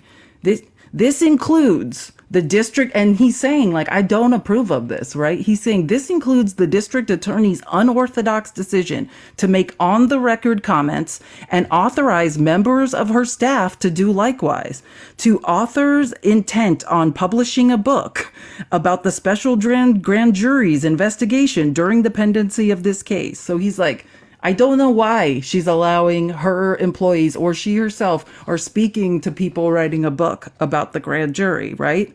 Such decisions may have ancillary prejudicial effects yet to be realized. He's saying, like, I'm open to this being brought up later. Like, this could have effects we don't know about yet. But the comments do not rise to the level of disqualification under Williams. So again, that's the case law he's citing, the only precedent he can find. So he's saying no. So then about the church speech, which the reason I think it's important to go over this is because, like, MAGA is, all over Twitter yelling about the church speech. So I want to explain his rationale for that. So then he says the same cannot so easily be said of the district attorney's prepared speech delivered before the congregation of a local Atlanta church on January 14, 2024. In these public and televised comments, the district attorney complained that a Fulton County commissioner, quote, and so many others, end quote, questioned her decision to hire SADA Wade. When referring to her detractors throughout the speech, she frequently utilized the plural they. And that becomes important. So the state argues the speech was not aimed at any of the defendants in this case. So Fani Willis's argument is like, I wasn't aiming my comments at that church at the defendants. Maybe, and the judge says maybe so, maybe not, right? Like, therein lies the danger of public comment by a prosecuting attorney. He's basically saying, that's the problem why you probably shouldn't be speaking publicly, because who knows when you're using the words they and giving some incendiary speech, who knows who you're talking about? People will have opinions about that. I'd just like to point out once again, though, however, that Donald Trump is trying to get a case thrown out saying that an elected official using the bully pulpit is inappropriate. And this guy, this is all he fucking does. Like, he has went after every judge, including this one. He's went after every prosecutor. He went after E. Jean Carroll. He's gone after everybody. His most effective tool is the bully pulpit or the megaphone. And he's arguing that this person, nobody else can do that. Their defense is, hey, Fani Willis said something rude. Like, you can't be the free speech absolutist. Everything the president says is covered by the First Amendment, and also be the ones being, that applies to the president, but not a district attorney, not a different elected official. Like, again, just make it make sense. I understand why the lawyers are making these arguments. These are good the best legal arguments they can come up with. I understand that. But from a political standpoint, and you guys are the ones defending him, why are you making both arguments? I understand why his lawyers are, but why is he? Why are you? How can you be on both sides of a position like this? The hypocrisy. Like, it's always the same story. It's like Trump can do and commit any crimes. He could be as inappropriate. But if anyone else does or says anything in defense of themselves, that's wrong. Like, it's hypocrisy, right? Is that what it's the biggest hypocrisy at its finest. When we start this case, when this case inevitably is in trial, and they're talking about the attacks on Ruby Freeman and Shay Moss, if I'm Fani Willis or this prosecutorial team, I'm just going to take all these accusations they hurled at her and be like, okay, well, in this case, the sitting president was doing the same thing. Like, how do you defend that? How do you make a motion that she should be removed from the case because it's illegal, and then, like, argue the other way? Yeah, and he's making the argument, the judge, by including a reference to so many others. So he's saying, in her speech, she says so many others. On the heels of defendant Roman's motion, which instigated the entire controversy. So he's saying, you gave this speech and are yelling at they, we're not sure who they is. Then you're citing so many others, right? And this came right after Roman filed this motion saying, alleging a conflict of interest and an air of impropriety, right? Like you did this immediately after, Right. is what he's saying. He's talking about the timing of it all. The district attorney left that question open for the public to consider. He's saying because of the timing of this, because of you saying they and so many others and not clarifying who you meant, you opened yourself up to the public saying, I'm not sure what she's meaning by this. So the court finds... that won't be used as that's not used as a legal argument against her, right? This is a political argument, and should people vote for her again? Yeah, you opened yourself up to criticism by going, and I think it's a fair argument to say that like she didn't need to do that. Maybe there wasn't a good reason for her to do that. It's a fair argument, but that's all he's saying here is like, yeah, like people get to complain about you when you do stuff like this because you didn't choose your language carefully. Yeah, the timing looked bad. You weren't clear who you were talking about, and now people are wondering. That's what he's saying. So then he's saying, based on all that, I've had to be reminded that people are going to say mean things about me, and they're like, "But you say mean things, and you open yourself up to it." Like that's a good friend. He's being a good friend right now, saying, "Listen, if you say dumb things, people are going to come after you." So the court finds, after considering the statement as a whole, under all the circumstances surrounding its issuance, that district attorney's speech did include defendant Roman and his counsel within its ambit, whether intentional or not. So he's saying, in his opinion, like he's finding, like I'm in charge of this case. And I think the timing, based on her saying so many others, and they, right after this motion was filed by Michael Roman's attorney, that it did include Roman and his counsel, whether intentional or not, whether she meant to or not, she's bringing him into this. So more at issue. So more importantly, he's saying, instead of attributing the criticism to a criminal accused general aversion to being convicted and facing a prison sentence, the district attorney ascribed, this is where we get into the reverse racism of it all. So this is, so more at issue. So he's saying, Can I stop instead you of real quick? Because I think like the part that he just talked about, he's like, whether you meant to attack or not, like they were included in that attack. That's going to get like, that goes to show what his mindset is going to be when he hears those charges. Like he's showing here like, okay, well, we can't prove that you meant, you didn't specifically mean them, but because you didn't choose your language carefully, they were affected. What do you think his response is going to be? Because you're certainly going to be able to prove that Donald Trump said these things and that he specifically meant Shay Moss and Ruby Freeman. Like there was no question who he was talking about. So it goes to show what the judge's mindset is going to be when it comes to that. That's a good point.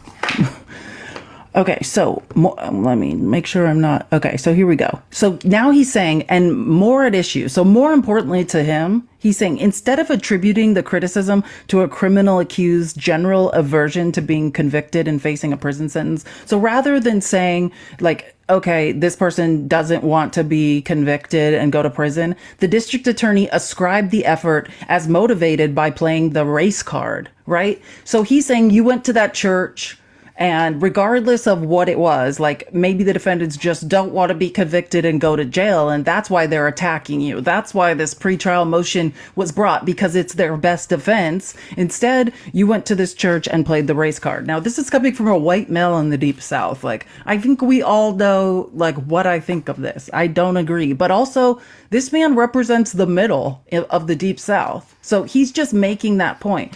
Like, this is what it is.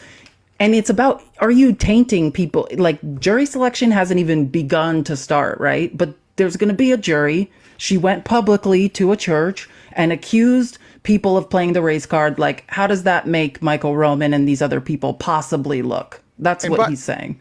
And by the way, like, you want to talk about playing the race card? Go to Twitter today and look at the conservatives. I know. Charlie Kirk, Mark Rudolph, Sick. like all of them saying, if Fani Willis was a white man, she would have been disbarred and removed. Like, I don't want to hear shit about playing. Like, she said things that I guess you could say, like, again, there's a gray area on if she was using the race card. There is no gray area from conservatives today playing the race card. Not an ounce of gray area. They are specifically saying that the only reason Fani Willis has kept her job is because she is a black woman. But if she were a white man, the most persecuted group in the world, and especially in America, we're so hurt, we would have been fired. It's some of the dumbest shit. Do you even say facts, host? Yeah, I just read what they said, Leonardo. Bless. It's Bruce okay, Ballou, Leo. if Fani Willis were white, she'd have her law license suspended, fired from her job, and ridiculed by MSN. Mark Rudolph, Judge McAfee, if Fani were white, I would have bounced her ass, but she's not white, so she can stay. Paul Spazula, I'm just looking for, like, verified accounts. Yeah, Well, it's okay. all over Twitter. Search it. Yeah, well, no, they're not going to do any research, so don't worry about it. True. Just I let them just apologize. live in abject ignorance. Like, that's fine.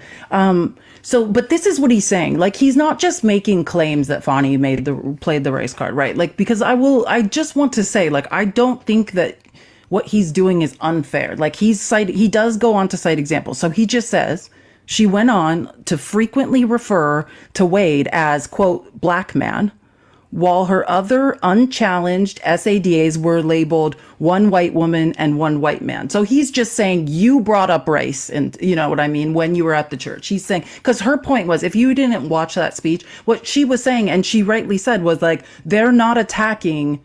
They had originally attacked Nathan Wade because of his divorce, because of a lot of things, right? And she's saying, I have two white SADAs and I have one black one. They attacked the black man. You know what I mean? And she's like, where are the attacks? Why aren't they digging up the past of these other two and bringing it up? Right. So, and he's just saying, unprovoked, you didn't have to give that speech. Like, you went there and then you brought up race. Okay. So that's the example that he's citing. The effect of this speech was to cast racial aspersions at an indicted defendant's decision to file this pretrial motion. So he's saying the effect of the speech, he's like, you did it right after he filed this motion. You went to the church, you brought up race, and he's like, and the indicted defendant's decision to file this. So it looks like you were casting racial aspersions, he's saying. Right.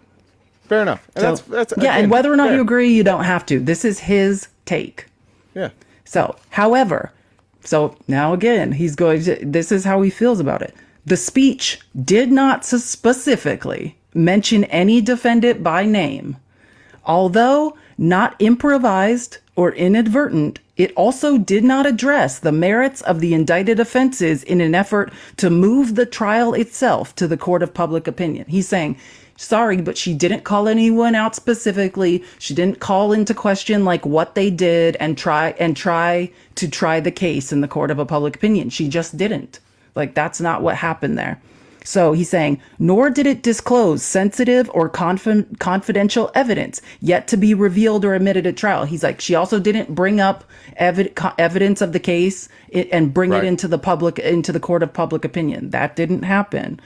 In addition, the case is too far removed from jury selection. So he's saying we're nowhere near selecting a jury at this point to establish a permanent taint of the jury pool. He's saying we can't establish a taint of the jury pool because there's not a jury pool. We're nowhere near that phase of the case. So she did not taint the jury pool, in his opinion.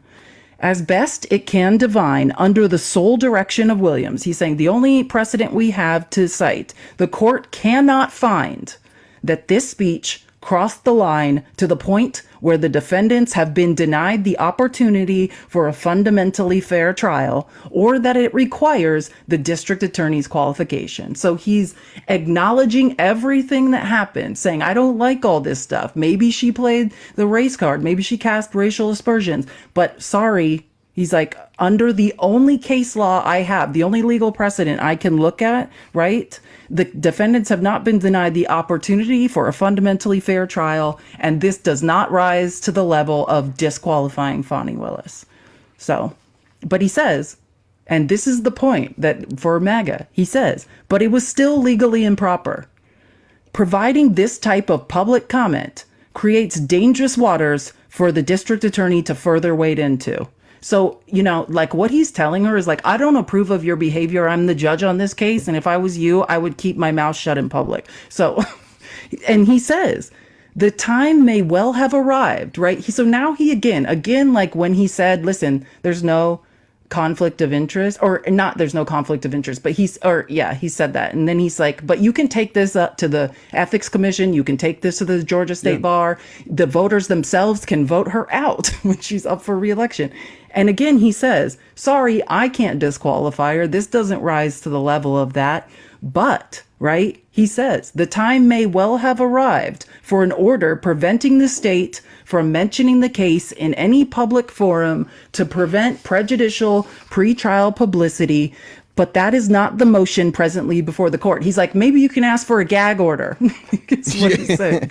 He's like, maybe the state should be gagged. Maybe she shouldn't speak publicly, but you didn't ask for that. So he's suggesting if you have a problem with her going to churches and saying things, you can file a motion about that. Yeah. The defendants...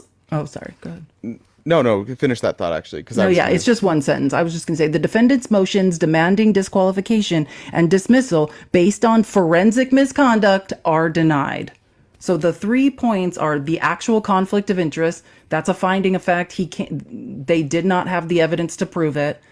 He said, yes, my finding is there is an appearance of impropriety, but it doesn't rise to the level of disqualification. So either Nathan Wade can go or Fani Willis and her team can go, right? And as far as the forensic misconduct, sorry, denied.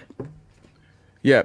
The thing that's been, I guess, pretty clear, it's being made more and more clear, is that the conservative, the Republican, the MAGA movement, they have no care in the world to read something like this, recognize that like it's a pretty unbiased judgment. No, they have to continue to cast aspersions on our justice system. Like the Republicans all over social media and all across the news, ever since this has come out, most of them are saying some sort of the same thing, like this is why the American people don't trust our judicial system. Well, why do you think they're conditioning you to say that? Why do you think they're all saying the same thing? Why do you think they're all saying this? Because they recognize that like their power has been lost.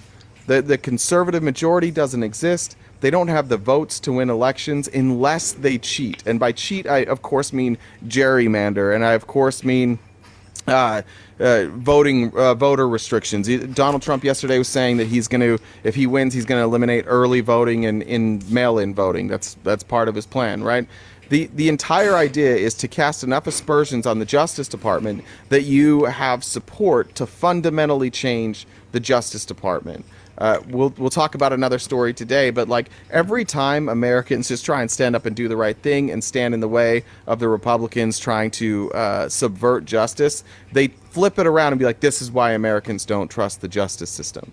There is nothing here in this case that should make you feel like Fani Willis is not qualified to proceed with this case. There's nothing in this judgment that should give you any evidence that this is unfair, that it is biased in any way, or that any impropriety has occurred that affects Donald Trump and the rest of these RICO co-conspirators case. None of it. Not one single thing that they found materially affects this case.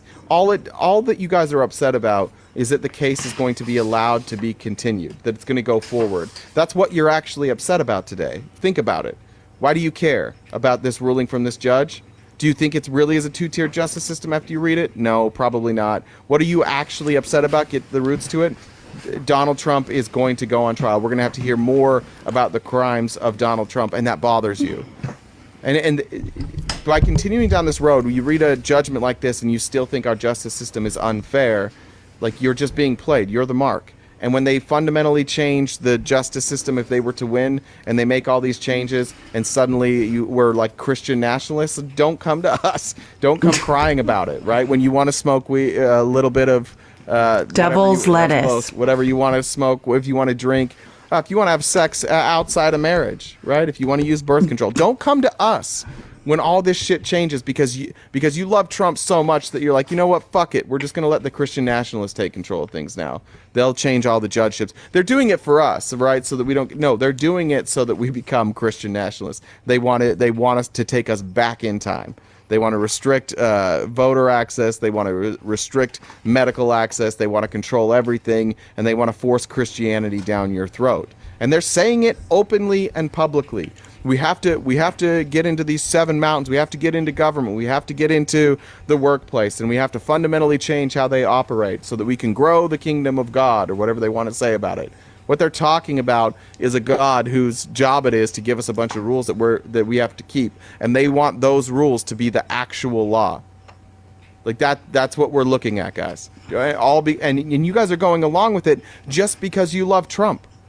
You're ignoring literally everything else, and you're like, we love Trump, he's the greatest. He doesn't care either, guys. Whoever gives him the most money, he'll do what they say. That's clearly what he's doing here. Stop. Like, just listen for a second.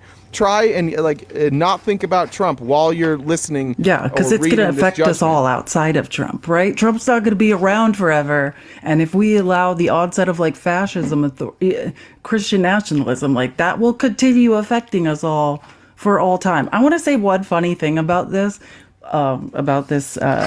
judgment. So he has a fourth part called other grounds, because not only because all of these defendants have different attorneys, and all of these attorneys through different statutes, state statutes and laws at the wall, and to see if they would stick, right? He's just naming other random ones that make no sense. And he specifically calls out listen, in a separate motion adopting the arguments of her co-defendants, defendant Latham, so it's really her attorney that did it, presents an additional theory. She asserts the right to call the district attorney as a witness at a trial to examine her biases towards the defendants and demonstrate that she brought a politically motivated prosecution. So what he's saying is Kathleen Latham, or it's Kathleen or Catherine, whatever, Latham's attorney, filed Karen Latham. Okay, sorry. Filed something and basically said that they are reserving their right to call Fani Willis as a witness at trial to examine her bias toward the defendants and demonstrate that she brought a politically motivated prosecution. And he said, accepting the sole citation raised in support. So he's saying that Latham's lawyer cited Duncan versus State, right? And he has the citation and everything. And then he cites it and he says, allowing impeachment of, quote, prosecutor for improper motives or bias requires ignorance of the opinions surrounding context. And he says, actually reading the case and the authority upon which it relies, and not simply quoting a head note. He's saying, you just read the head note. You obviously never read this actual case. Reveals that the Court of Appeals' antiquated use of the word prosecutor referred not to the legal officer handling the criminal case on behalf of the public, but rather the main witness for the state. He's saying, you're citing cases and not reading what they say, because this is a very old case where the prosecutor, exactly, isn't that just the way? Yeah, just read the headlines. So a MAGA attorney cited a case, and he's like, if you would have read this case, you realize the prosecutor in this case is actually the witness. No, you can't bring the prosecutor to the witness stand. And he's basically saying, I know you're not reading these cases you're citing, and maybe you should, which is, again, he's just doing laps around the defendant's lawyers. And again, to quote Maud, it's not an officer. To quote, yeah, which again has nothing to do with anything, right? But again, you're going to go around right-wing media. Yeah, you're going to go around right-wing media today, and it's going to be this is so unfair. Fani Willis is corrupt. Whatever they're saying, a lot of she's corrupt, which is stupid. We just read the judgment. There's no corruption there. There's not. At best, there's the what do they say? The appearance of impropriety. At best, that's what they have. That something looked suspicious. That's it.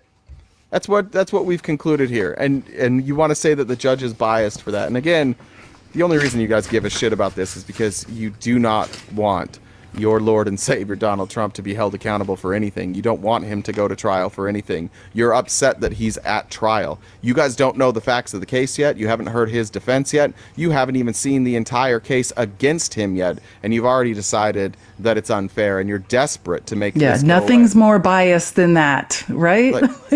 Nothing's more biased you have no idea what the facts or evidence in the case is and already deciding he's innocent. Yeah, because they came after him since the day he came down the golden escalator. We know. We get it. We've heard it. We've heard the tale. Yeah, it's a tale as old as time, or since 2015.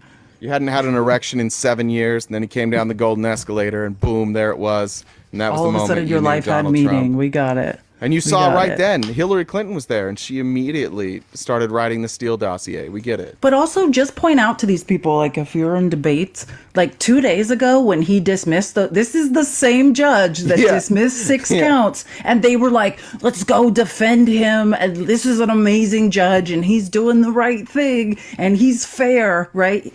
The judges are fair when they do something for Trump. The minute they see as a ruling, which this ruling does not go against Trump. He found an error of impropriety, right? Appearance of impropriety. Like they're removing a key player from the team. Exactly. This is the lead assistant, attorney, and the literal judgment basically says.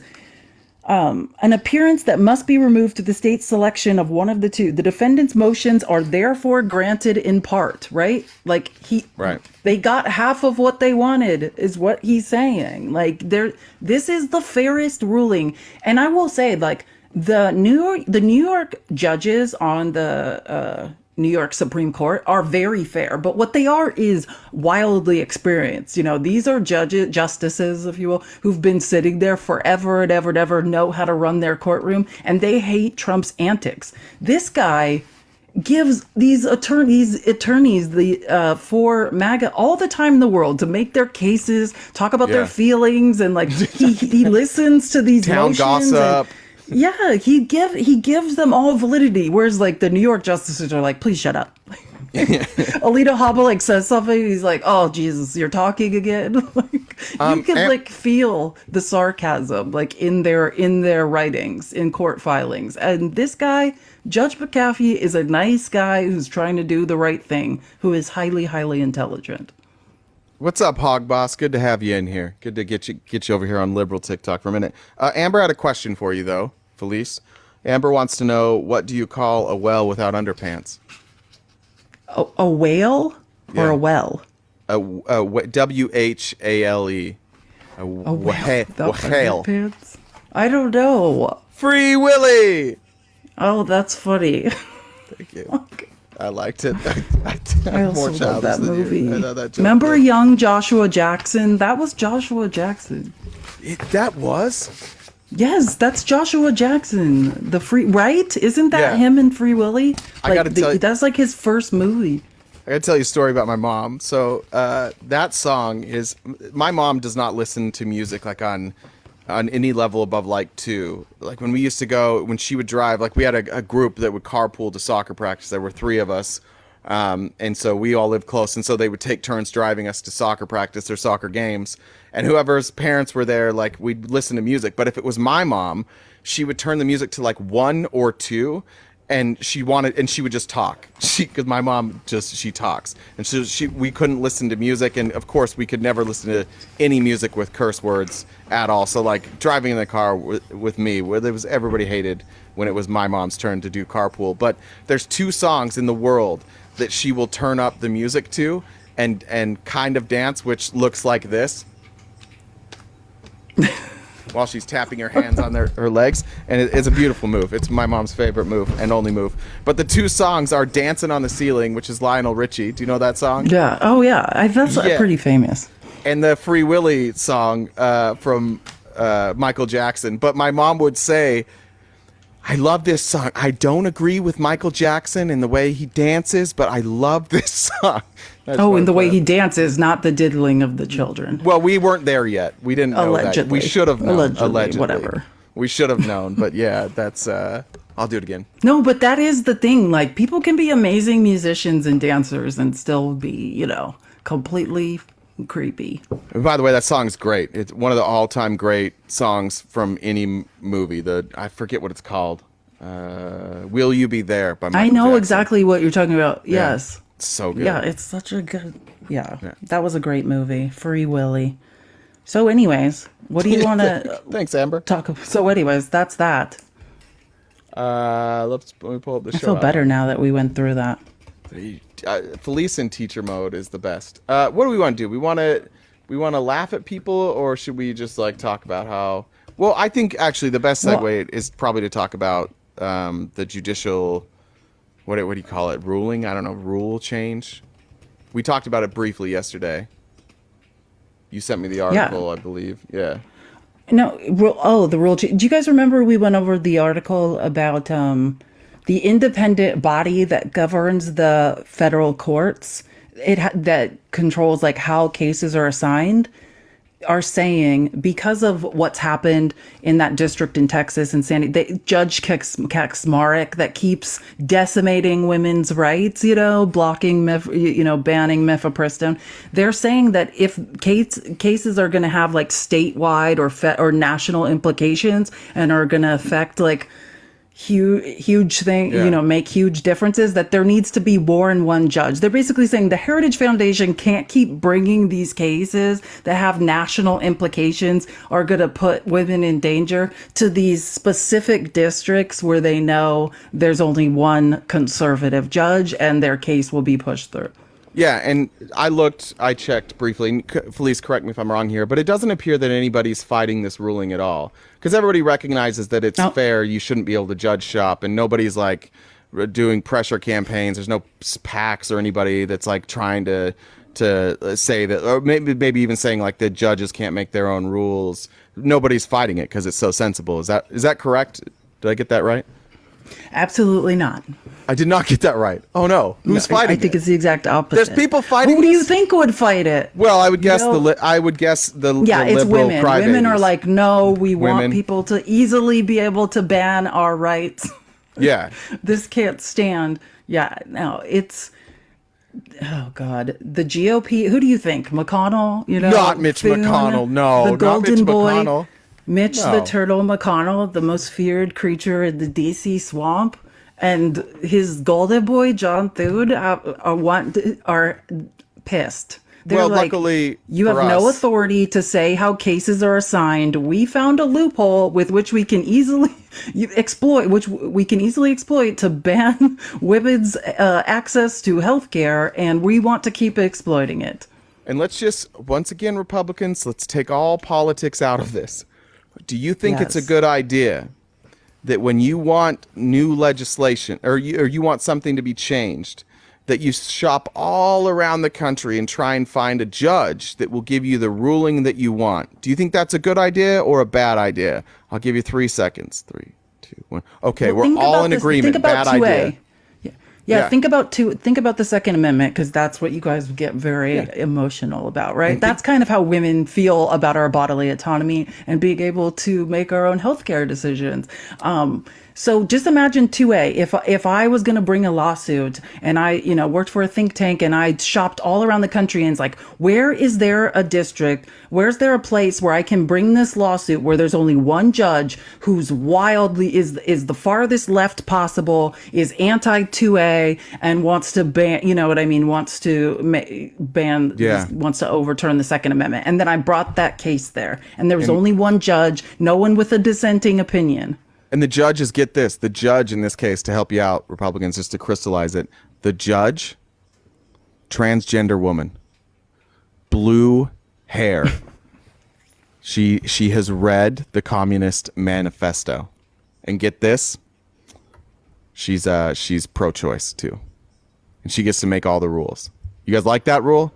You want all of our judgments going before that judge?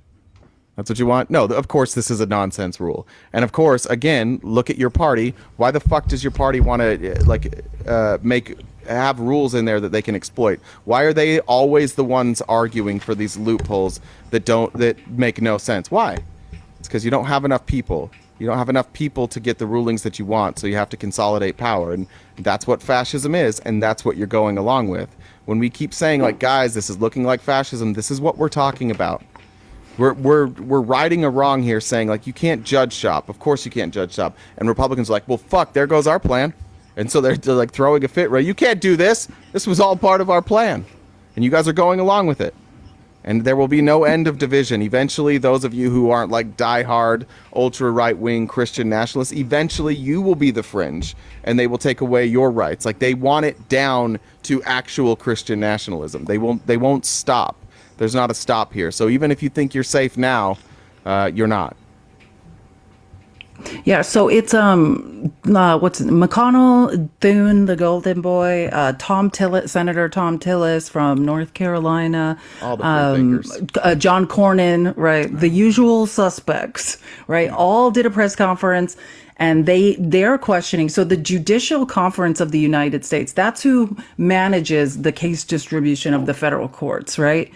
That's the policy-making body for the federal courts. Judicial conference officials have not released their new policy to the public even. This was just all people were commenting to the Washington Post, to the New York Times, like on the condition of anonymity. So on Tuesday, the conference said we just went over that. Officials said they were trying to address widespread concerns about judge shopping. So again, they're trying to address the concerns about judge shopping, but their decision has sparked strong opposition from conservative lawmakers. So the argument that they're making, and apparently, and I didn't know this, it says Senate Majority Leader Chuck Schumer has led a year-long effort to get the conference to end its case assignment system, which he has said allows individuals to select a preferred judge to hear the case. So the practice of judge shopping has given MAGA right plaintiffs the ability to hijack and circumvent our federal judiciary by targeting courts that would all but guarantee a hand-picked MAGA right judge who would rule in their favor. That's a comment from Schumer. Now, here's McConnell's argument that he's making. McConnell said in a letter to chief judges around the country, it's not our place to opine on how best you should manage the caseload of your court. Neither is it Senator Schumer's case, for that matter. He's just saying, like, we need to stay out of it. He's saying it is your job to manage the caseload of your court according to the dictates of local circumstances and convention. We therefore hope and expect that you will continue to do what is in the interest of justice for litigants in your jurisdiction without regard to partisan battles in D.C. McConnell to the very end, this man has announced retirement and will be prying equal rights out of women's cold dead hands on his way out. Do you know what I mean? Like, if you thought for a second that this man was going to sit down and not stop trying to take our rights away, he's going out swinging. He's going out. Yeah, he's going out swinging for sure. I hit a paywall here, and I can't remember if this was the article it was in, so maybe you know which article it was in, but I was reading one this morning, and it was a Republican defense, and this Republican judge was like, they asked him his comments, and he's like, this would be devastating. I have like 2,000 cases lined up. Keep in mind, this is a judge in a rural area. This only affects judges in a rural area where they're the only judge, right? So these are not big areas. And this judge said, I have 2,000 cases. No, he said 3,000. It's at 3, the end of the Washington Post article. Okay, that's the one that got paywalled. Yeah. Yeah, 3,000. Sorry, I undersold it. Yeah, that's what we're saying is the problem here. Why the fuck do you have a backlog of 3,000 cases when there's other judges? There's judges all over this country, and you got a backlog of 3,000? This is the problem. Thank you for correctly identifying it for us. Now can we please change it? Yeah, it's U.S. District Judge Aaliyah Moses of the Western District of Texas. I don't know if anyone's ever been to West Texas. Not a lot going on. There's 87 people in West Texas total. Raised separate concerns about how the policy would be executed. Moses, who is the chief judge of that district, said judges will need to take time out of their day to travel to new venues to hear cases. She's saying, if we are assigned a case that's not in our venue, we'll have to travel great distances. That's the point she's making. But they're not going to be. The rural judges won't be assigned, right? No, well, it depends. Maybe that's what they're saying right now. she's saying, like, if we're assigned cases anywhere or outside of our districts, then we may have to travel. Like, that's just, they have not, again, the governing body of the federal courts has not released the specific policy. So how the new distribution would work, we don't know. Right. I was just wondering, because from my understanding, and correct me if I'm wrong here, my understanding was that this rule really only applies to places where there is just like a single judge. Like there's no other courts within. I don't remember what the radius was. Yeah. So those judges, I don't think would be traveling, right?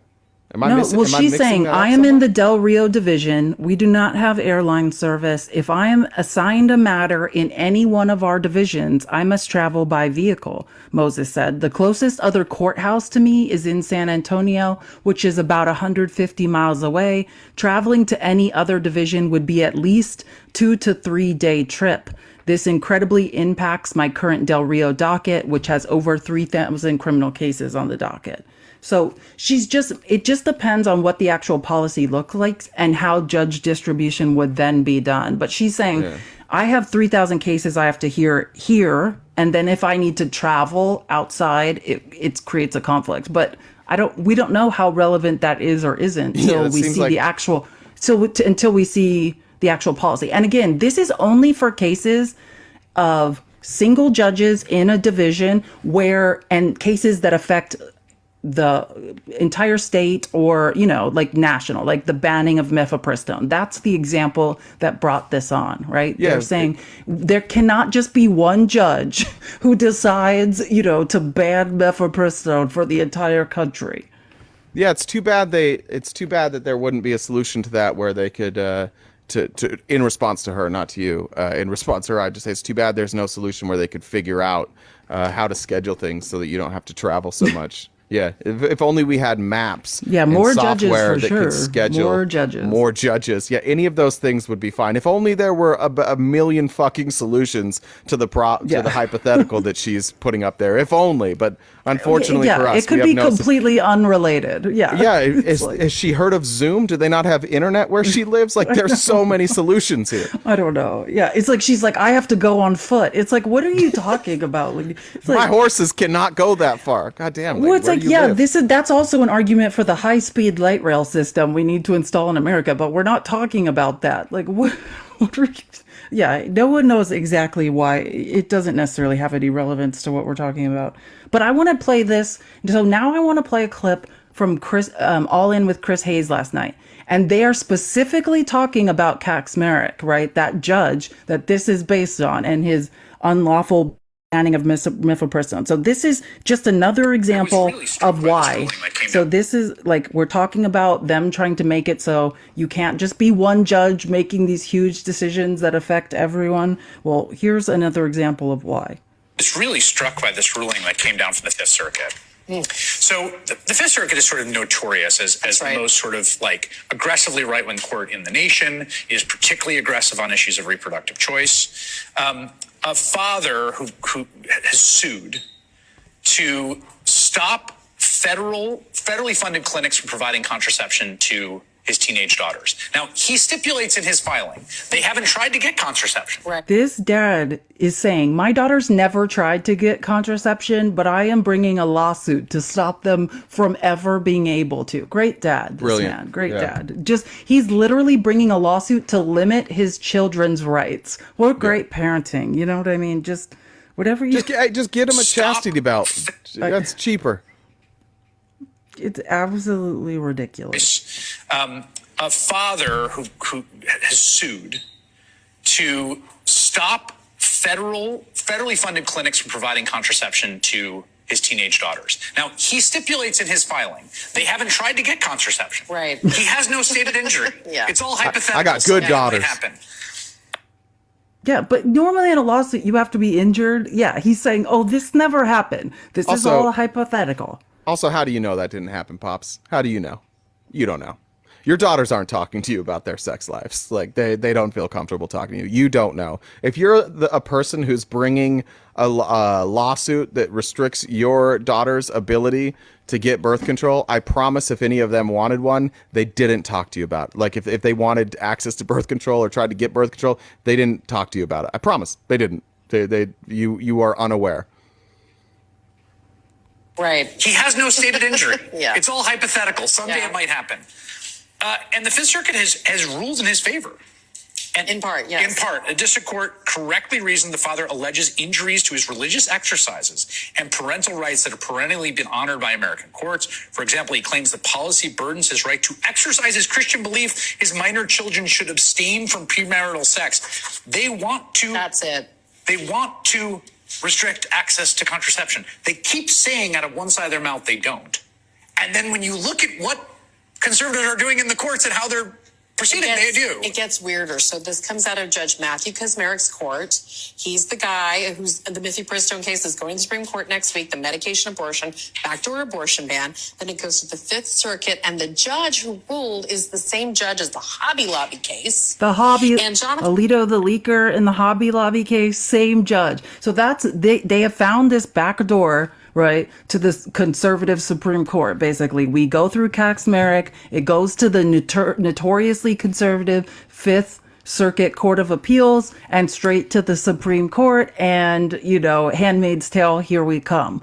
And Yeah, I have 2 points. One, it's interesting that these people are not they're all for a backdoor here, but if anybody else wants to do backdoor things, they're against it. And two, I just want to point out for the 150 millionth time, your children are not your property.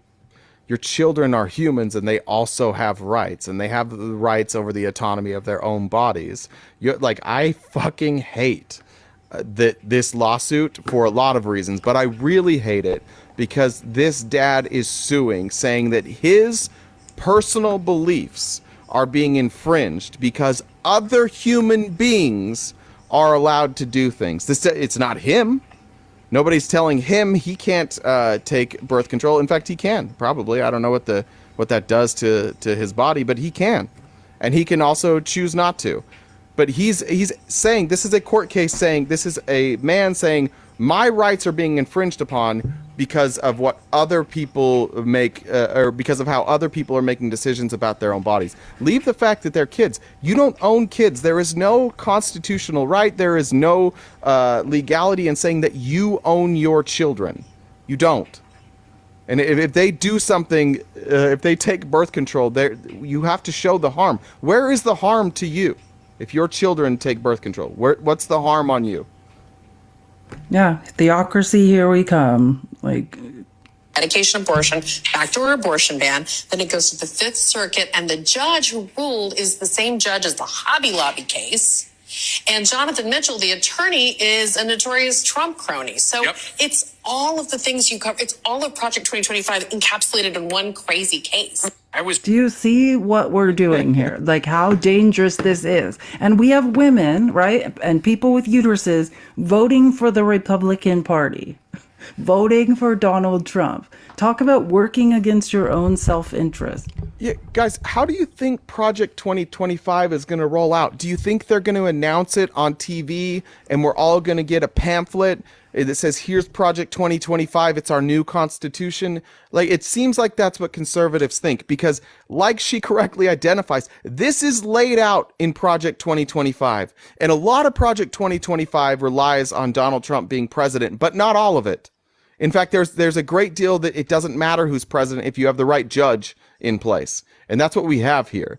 Like, Project 2025 has already begun.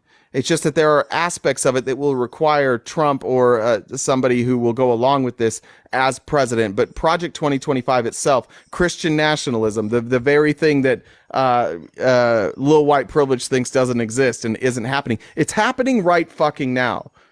Like, we're saying Project 2025. Who's little white privilege? What? He's the worst. You've talked to him. He's the worst. Have I? I don't. I feel like I'd remember that name. He just shouted. Someone over has the name on this app. He may not have come in as that. He might have had one of his other accounts. But like, there are all these Republican. Ben Shapiro does this. Oh, yeah, I don't like Project 2025, but it's not possible. It's happening now. Like, and we're not saying, nobody's saying, oh, Project 2025 is only bad if they accomplish everything. No, Any part of what they're trying to accomplish is stripping rights away from Americans and giving it to church or Christian beliefs, giving it to God, like Sky Daddy. I don't know, whoever you believe in, but it's already happening. This is what we're talking about. So Republicans, stand up. If you still want to vote for Trump, fine. If you're going to vote for Trump, whatever, fucking do it. But can you at least have our backs when these court cases come up and we all know that this is bullshit? We all know that you shouldn't be able to shop a judge, that you shouldn't be able to take a case from basically anywhere, find a judge who you possibly could have paid off, who you put there, or you put in place, and you know already how they're going to rule, and you get to just go choose them so you get your outcome. No, like, everybody agrees that's bad. Everybody agrees that's not how we set our judicial system up. It was not an intention. It was an oversight. And you guys you guys think that that finding a loophole somehow is okay. Like, it's okay if we strip rights from people because we found a loophole. Yeah. And while this is going on, like, while the Heritage Foundation is coming out with Project 2025, and Trump lawyers are working in concert with conservative judges to push these cases to the Supreme Court. Yesterday, we have, Kamala Harris, our vice president, being the first vice president to ever visit an abortion clinic and acknowledge it as necessary healthcare and show the services. Like, this clinic's giving mammograms and STI testing and many different things outside of abortion, which is healthcare, right? And I think it's important to note what Kamala Harris did yesterday was groundbreaking. And when you see the conservative reaction, you see why it is groundbreaking. The fact that she just visited a place has the right wingers in hysterics, because that's what an abortion clinic is to them. They think it's just a place. They've ignored the fact that it provides vital services to women all over this country, services that they wouldn't access elsewhere, and they've just in their head ignored all of that and said, oh, this is just a place where they unalive babies. Right? They have to demonize everything in order to be totally against it. They can't recognize the good that it does because this one. It provides contraception, right? You don't want abortions? Let women have access to contraception. That's right. Screenings for cancer, stuff that people don't have access to, specifically in poorer communities. There is no other place for access here. So make no mistake, this is just the programming, the idea that Planned Parenthood means unaliving babies, and that's the knee-jerk reaction from conservatives. That's what you're seeing here. So this is Kamala at Planned Parenthood in St. Paul, Minnesota yesterday. This is a clip from her speech. In states around our country, extremists have proposed and passed laws that have denied women access to reproductive health care. And the stories abound. I have heard stories of and have met with women who had miscarriages in toilets. Women who were being denied emergency care because the healthcare providers there at an emergency room were afraid that because of the laws in their state that they could be criminalized, sent to prison for providing health care. So I'm here at this healthcare clinic to uplift the work that is happening in Minnesota as an example of what true leadership looks like, which is to understand it is only right and fair that people have access to the health care they need, and that they have access to health care in an environment where they are treated with dignity and respect. And please do understand that when we talk about a clinic such as this, it is absolutely about healthcare and reproductive healthcare. So everyone get ready for the language. Uterus. That part of the body needs a lot of medical care from time to time. Issues like fibroids. We can handle this. Breast cancer screenings. Contraceptive care is the kind of work that happens here, in addition, of course, to abortion care. It's just so important what she did yesterday. Yeah, I don't think I really. I don't think I really understood the impact of what she did. I hadn't heard her speech yet, to be honest. That has more impact than I really thought about. Yeah, no president or vice president has ever gone to a women's healthcare clinic and essentially validated it and said this is women have a right to healthcare too. How many times do you think, if we counted, how many outside of Vice President Harris, how many former vice presidents or presidents had ever said the word uterus? I bet you could count it on two hands. I bet it's under 10. I mean, that's why she's doing it. Like, this country has been built on the patriarchy, and women's healthcare issues, like, they're just as valid as men's. You can't, because it makes you uncomfortable or you don't think we have the right to healthcare, does not mean we do not have the right to healthcare. And she is going publicly and validating women's right to healthcare of all types, just like men enjoy in this country.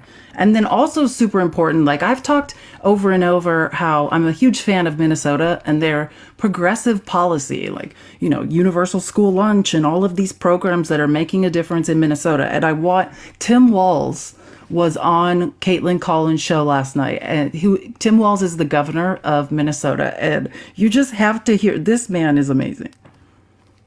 He is someone who, he doesn't often use the word abortion himself.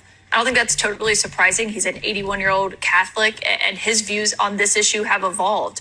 Do you think that he should lean more into that, though, over the next 8 months, use that word as often as possible on the campaign trail?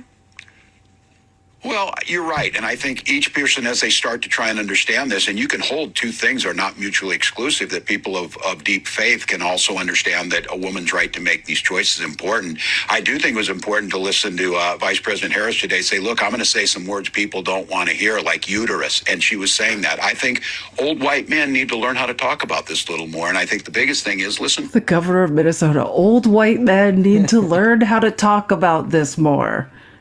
It's facts. And she was saying that. I want to hang out with all my old white men friends and just have a conversation about a uterus. Like, I want to bring, like, maybe just bring Danielle back and just make my old white men friends just listen to this conversation. I think that would be, I think we could record that. I think that video itself would do well. Maybe if you guys have any old white dads or grandpas or uncles that want to be part of a panel, maybe we'll do like a Zoom call where Danielle just talks to them and we get to stare at their facial reactions. So if anybody has somebody they can donate to us, let us know. Don't want to hear, like uterus. And she was saying that. I think old white men need to learn how to talk about this a little more. And I think the biggest thing is listen to women, listen to what they're saying. We've seen that when we listen to them, they're speaking loudly on the issue and they're speaking at the ballot box. We've seen time and time again, whether it was the midterms, whether it was in Kentucky with Annie Bashir winning a race down there, being, you know, very firmly supporting women. I think we need to find our voice on it. But I hear the president talking about it. He's out there. His vice president is making history by being the first sitting vice president or president to stand in a space that's a healthcare clinic. Abortion is healthcare. There's other things being done there, mammograms, all kinds of screenings. It's just really, it's a moment that we should seize. And look, the contrast couldn't be greater. Donald Trump has made it very clear. He brags about a lot of things that are not true. He did not create jobs. He's not a scratch golfer. He's not in super good shape, but he did rip Roe out. He did appoint judges who are taking that away, and he will do it again. So I think it's good to hear the language. I think the president's out there making it clear. And the contrast is he said he will sign into law, codifying Roe into law. Donald Trump said he would make the ban nationwide. You couldn't be clearer. Governor. Well said, Tim Walz. Love what's going on in Minnesota. I'd also like to point out that Donald Trump is not a scratch golfer. He just says he is. Just want to point that out. That's what he said.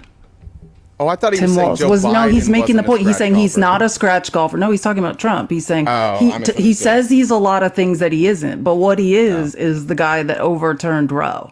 Like, and if any of you guys want to learn about that, Rick Riley wrote a great book that you should. If you just want to laugh at Trump, and even if you don't care about golf, there's a book called Commander in Chief by a Sports Illustrated writer named Rick Riley, who's hilarious. He's a great writer.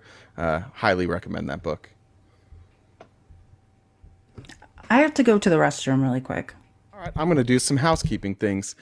Everybody, I hope we've been booping. This has been a very boopy live so far, 245,000.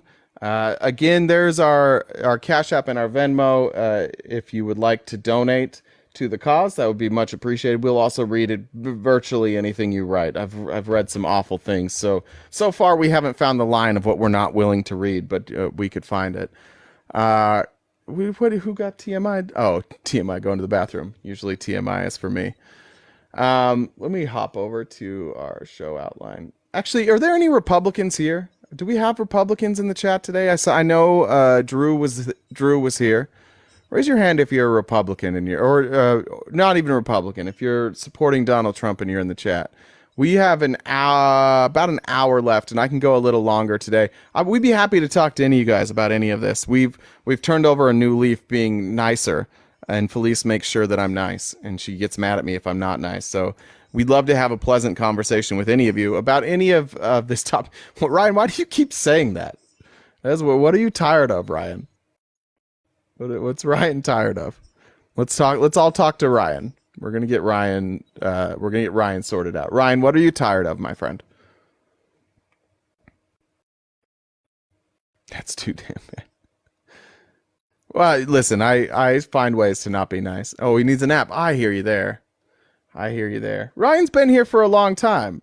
I don't know. Like, I've seen Ryan before. He comments on my stuff. He's always pretty nice to me. What are we tired of, Ryan?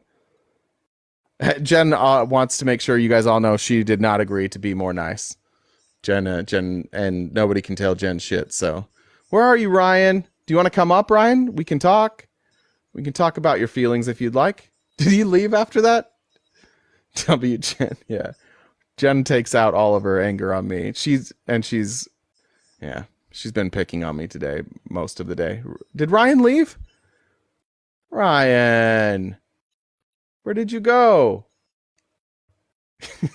You guys are every one of you is cruel. Jen's like, hey, by the way, I'll fuck everybody up. You're like, yeah, that's really what we're here. Hi, Ryan, what's wrong? I see you. What are you tired of, Ryan?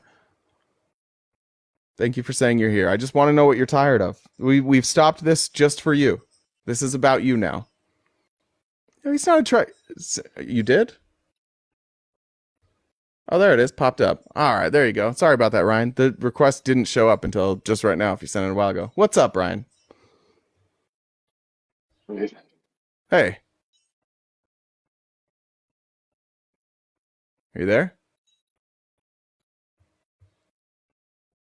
Can you guys hear Ryan and it's just me that can't? Can you hear me? Oh, now I can hear you. Yeah, what's up? Hello? Hey, it's from a movie. I thought everybody knew it. It's the little kid goes, I'm tired of this, Grandpa. And then the grandpa goes, that's too damn bad. Oh, I thought we were, I was like, Ryan's nice to me. What is he tired of? Okay, what movie is that?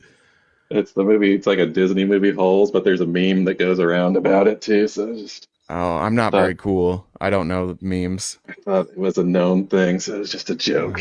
Well, I'm glad you're doing well. It's nice to hear you. I don't know if we've ever talked before, have we? No, we haven't. It's nice to finally hear your voice. You have a sultry voice. Thank you.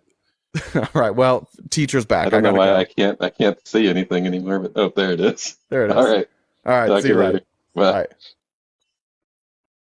Sorry, I invited a friend while you were gone. Is that okay? I didn't get permission. Well, I thought Ryan was making a joke and we thought he was mad. Why are you acting like that? I'm not. This is from Pam. Pam says, for coin caught until Peach talks to the manager. Has Peach not talked to the manager yet? Have we not gotten there yet? No. Who's Peach? Like, what does that mean? Peach is one of the people who started CoinCot. She's one of the creators that was like behind. Oh, okay. Yeah. This is from. But what do you mean when you say Peach talked to the manager? What does that mean? Oh, I mean, like, did CoinCot ever respond, or I mean, did TikTok ever respond to Peach? I'm guessing that's what they're saying. I think that's. What they're saying. Okay. That's right. Sorry, Peach is. I get it now. Pronouns are they. Them. Oh, I apologize. Thank you. Sorry about that, Peach. I'm terrible with that, and I apologize. I should have known better. From Rochelle, go get yourself some crab legs on me. That sounds TikTok wonderful. Manager. Okay, it's all making sense now. Marlene says, "What's worse than raining cats and dogs?" Raining bears and tigers. What is it? Hailing taxis. I feel like I for don't it. cats and Wait, what's worse than raining cats and dogs? hailing taxi. Yeah, I mean it's hard to hail a taxi. But if it was actually hailing taxis instead of Oh, I get it now. Yeah, Okay. there it was. That Well, took me a sorry. minute too. Just the New Yorker was like, I am really bad at hailing taxi. Miss hard. Julie says, you owe me a Discord call, Jay. It's been a week. I'm tired of being disappointed. P.S. Have a great weekend, Felice. Thanks, Miss Julie. I didn't know when. Did we Thanks, schedule Miss one? Julie. I didn't know you were ready. But yeah, we can. I probably have some time today, Miss Julie. We'll talk. All right. I tried to drum up some Republicans, but they didn't want to come talk. They don't want to talk about any of this stuff. Why not? That's so weird. Like it was funny like this morning, which I won't make. We don't actually. We could listen to some of it, but like Alan Dershowitz was on Newsmax. You know, Trump's bestie, who defends him in all three. Harvard professor emeritus, Alan Dershowitz, and he's like yelling about how like the ruling in the Fani Willis case is so unfair and like blah blah blah, and then he at the like after like 2 minutes in, he's like, of course I haven't read it. Yeah, yeah. You played that. He's like, of course I actually haven't read the ruling yet, and I'm sure he cites a lot of cases. It's like, oh, you haven't read it, like, but yeah, it was hilarious because he is like at the very end, he's like, well, actually I haven't read it, but. Because, and he was saying the same thing, like the appearance of impropriety is there. And it's like, yeah, if you'd read it, you know that he said that there's an appearance of impropriety. But yeah, Sorry, I think outside of like the long 3-minute clip, I think I have 30. Yeah, I have part of it. Here's Alan Dershowitz crying. Oops, I just took a picture.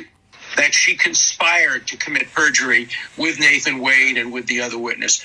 Who are you going to believe? This judge or your lying eyes? We all know there was an actual conflict of interest here. He just doesn't have the guts to say it. And I predicted he wouldn't have the guts to say it. He has to live in Fulton County. Now, he may have said some things that are very critical of her, but still, he should have removed her from the case. There is an actual conflict of interest. She made money from this case. If any... Which, right? Like the whole which makes sense, right? When he says, oh, actually, I haven't read it. Because it's like, the difference is like on MSNBC or CNN, like they're explaining, right? They had read it. So here's his logic of the, why there's no actual conflict of interest, which is very well stated and explained. But, well, and he's doing a bad job. The problem is you making can't use facts on Newsmax. You can't say, oh, it actually makes sense. Like he's saying there's not enough evidence. They didn't prove there was an actual conflict of interest because none of that's important, right? Just the emotion, just yelling things. Yeah, Dershowitz isn't making a case. Dershowitz is just like, oh, I'm Alan Dershowitz, so I think that there was a conflict of interest. Could you explain that? No, thank you.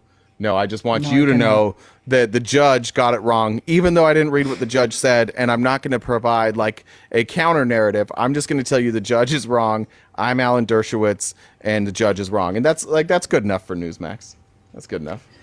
Okay, and we're gonna just talk about this. I'm going to talk about the Alex Jones thing just to make you guys laugh. Alex Jones has gotten himself in a little bit of an LGBTQ pickle, and he doesn't know how to get out, and it just keeps getting worse. Alex Jones, of his own free will, put out an advertisement for himself. It's like of him in black and white in like a suit, like those like the most interesting man in the world, like what were they, like rum commercial or tequila commercial, like Jose, yes, Dos Equis. Dos Equis. It's Spanish for two X's. Dos Equis. There, you did it right. Thank you. So he kind of looks like that guy. It's in black and white. He looks kind of mysterious, and it says in quotes next to him, it's his own quote. There's nothing we can do about this. He did this to himself. In large letters, it says, "I will eat your leftist ass." I mean, I don't know why. You know what I mean? So he put this out. This is him making a declaration about what he's going to do. The frogs naturally, were not the only, the frogs were not the only ones turned. People are misunderstanding his meaning about And why he would say that. Wait, hold on. Let me see if I can put this up and you guys can see it. Yeah, but then he's like, let me explain. And it doesn't get better. The more he explains, the worse. There we go. They can't read it all the way, but can you read it? The edges will be cut off. Wait, what if I make you... No, it's okay. It doesn't. It's not important. It's just I just want to show you what his picture looks like. That's not. You know what I mean? Like that's the picture and the quote. I will eat your leftist ass. Okay, you know what I'm saying? Like he did this to himself. That's the point I'm making. Okay, now like, read his explanation. Yeah. After he was dragged. No, yeah. So people on the internet, from right and left, are like, "What the f is this? And what are you talking about?" So he's literally harassed for like 24 hours about what is this, and so finally he just has to explain and says, "The left has misunderstood what my intention was in posting this meme. I am taking," well, he meant talking. "I am talking about the road warrior collapse that has already begun because of the policies of the Great Reset. I'm talking about cannibalism as defined as the consumption of another's human flesh. 10 days without food and over 80% of people start eating each other. You guys want to bring down civilization, so I just warned you. Good luck." Yes. What I meant is I'm actually going to eat your ass. Like this will not be a pleasurable experience. Not sexually. I plan on actually eating your ass. That's what I want everybody to know. This wasn't a gay thing. This is a cannibal thing. This is not. I actually am going to eat people. This is cannibalism. This is not gay. Pure, unadulterated cannibalism. As if that makes. But like, it's just the example that like on the right, it is so horrific to be associated with anything that may relate you to the LGBTQ community, that he would rather be known as a literal cannibal, an eater of a consumer of human flesh, rather than just being like, which by the way is not necessarily gay. Like anybody straight or gay is capable of eating some. That's true. That's true. I'm just pointing it out. I'm straight. But it is. I've done it. Okay. He's just gotten millions of comments of rainbows and frogs. And frogs. Yeah. It's just hilarious. Yeah. Alex Jones is having a bad 48 hours, but he did, again, self-inflicted wound. Like, he did not have to do any of that. He did that all to himself. I just want to know, like, who's around him. And he's like, hey, guys, check out this ad I'm putting out. And they're like, yeah, that kills. Everybody's going to understand what you're saying there, Alex. And he's like, yeah, like, they're all going to know that I'm talking about eating people's physical, right? Their body. Yeah, they're going to get that, Alex. And they did not get it. I want to work. I kind of want to work there, to be honest. I think it'd be fascinating to work with Alex Jones for like a month and just watch how I'm far more interested in finding out people like Alex Jones or anybody who says dumb things on air every single day, like remarkably, like Jesse Waters. There's another good example. I just want to be there in like the preparation and see how did this become the finished product? How is this the one you sifted through the ideas? You did and this was the product that you decided on at the end. I want to know what that process is like. I love you say ideas. So interesting. Like, it's like, what do I say? I don't know if it's kind of, I want to say it's cute, but I don't know why it is, but I think it's just your unique way of pronouncing something. And it's cute because it's uniquely you. It's Utah. I think I have a Utah accent. I think that's what it is. We don't say words correctly. Yeah. Is that real? Snark Attack knows. We talk weird in Utah. I don't know how to explain our accent or where it even came from. I think it's like nobody's really quite sure how to be cool, so we kind of just like take small bits that we hear on TV and try and put it into the language. I don't know. It's like it's a confusing place to live. Utah is. Have I heard of Dana? Yeah. Oh, fuck you guys! If you say I sound like Dana.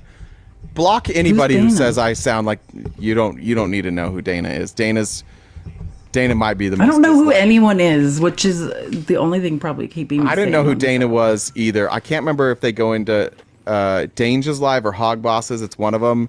She spends 8 hours a day. She lives in Utah on live, just getting like destroyed. She doesn't have much quit in her. I'll give her that. She comes back every day, and that's as much as I could say about Dana. But I don't like that people are comparing me and Dana right now. That hurts my feelings.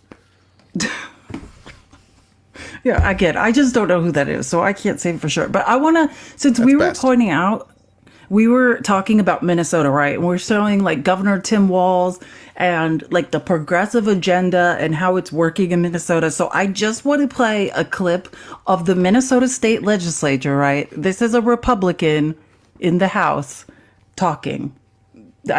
Meanwhile, so they might have a progressive majority, but here are the Republicans in Minnesota.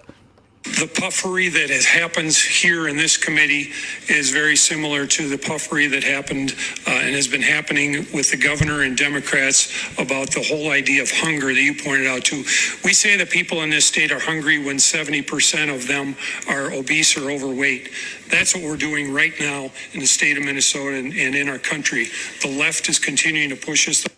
This man is basically saying it's puffery to say that kids, because, one of the things Minnesota Democrats have done is institute free school lunches and talk about hunger, right? Like how many people in the state are hungry. And he's saying people can't be hungry when so many people here are fat. That is literally what this man is dead serious saying. He's like, but I've seen a lot of fat people in Minnesota, so people can't be that hungry if there's so many fat people. And These Alex, are the Republicans in Minnesota. Well, and Alex Jones said, "You'll never be hungry if you eat their ass." Is what That's I think true. he said. You'll never want for another meal. That's one of the dumbest. Does he think like collectively humans like get full as one organism? They're like, yeah, there's other people who have eaten. That's like saying like you see those like when you have mass tragedies or there's starvation across the world. It's like looking at one of those videos and being like, yeah, but look at Americans, they're well fed. Like like those aren't the people we're talking about that need help getting food. The people who are eating are not the people we're advocating get food. We're trying to get food to people who don't eat, and studies obviously show that kids that eat food are better. They learn better, right? And have air conditioning. That's Republican logic, though. It's like, how can people be hungry if every day I see fat people? You know what I mean? They're really. I ate a Denny's Grand Slam this morning. 2 of them. 2 Denny's Grand Slam, and you're telling me that these kids need school breakfast? Okay, thank you. Exactly. That's literally the argument. I've heard similar arguments from the state legislature in North Dakota. Like, the Republicans really, just the fact you can argue kids don't need school lunch is wild. And sorry, but I saw some overweight people, so there can't be hungry people here. Like, and also, just keep in mind, oh, go ahead. Looks like breaking news, Nathan Wade is stepping down. So there's no surprise, but it's official now. Bye-bye, Nathan. You've caused us too many problems, and you have to go. Okay. Have a nice day. We'll miss you. Yes. Bye. So this is Judge Janine. So again, this is a former judge. This person is allegedly a judge. I'm gonna send you a picture when we're done. I don't know if it's. I took a picture of Judge Janine's armpit the other day. And what? I don't want to and I was going to say something, but I don't want to say anything. I don't even have like a joke for it. I just don't understand why her armpit looks like it does. And so if any of you are watching a video of Judge Janine, sometimes she shows her armpit and I don't really, I can't explain what's happening in her armpit, but it's bizarre. So just, you guys can look later. Yeah, it's weird. I know it's weird. I didn't say it wasn't weird. Armpits are a whole fetish. It's not one for me. I was like, what is going on? That's what I'm asking you. I don't want to kink shame. Like, are you into armpits? Because that is a whole. Well, at least in the gay community, I don't know necessarily about if that's a fetish in the straight community. But yeah, armpits are a whole I'm thing. not into armpits. It looked like a peach pit. Okay, I don't know how to explain it. Thank you for answering my question. I didn't want to accuse you of it. Yeah, he's armpit shaming. I'm not armpit shaming. What if her armpit is like the ideal armpit and I'm the one with the armpit that's not ideal? I'm not. I just was fascinated by her armpit. That's all I'm saying. Are you projecting your insecurity? Are you projecting your insecurity about your own armpits onto Judge Janine? It's entirely possible. Okay, listen to this. You tell me if this woman used to be a judge. I want to say one more thing. This is the same thing that's going on in Florida. You've got Jack Smith who wants to charge Donald Trump with obstruction. You can only be charged with obstruction if there is an underlying crime. Possession of a presidential record is not a crime. It belongs to the president. The president at any time can access those records. So obstruction only applies if there's a crime. There is no crime. This is all lawfare. Fanny. Yeah. Yes. I have a quick question. Jay. If having those documents is not a crime, what the fuck did we have Robert Hur in Congress for the other day? I don't. What? Don't you make guys sense, were Jay. just saying. Don't make sense. You This is were a just judge. saying Biden committed a crime. You're all saying it. Judge Janine, I heard you say it. What She the did fuck say are you it. talking about? That's that box wine. That's that box Everybody wine. agrees it's a crime. It's whether or not you prosecute for that crime. Nobody ever gets in trouble for that crime because they just give them back. That's like, what are you talking about, Republicans? Box wine is a hell of a drug. That's literally, there's no other explanation for what Judge.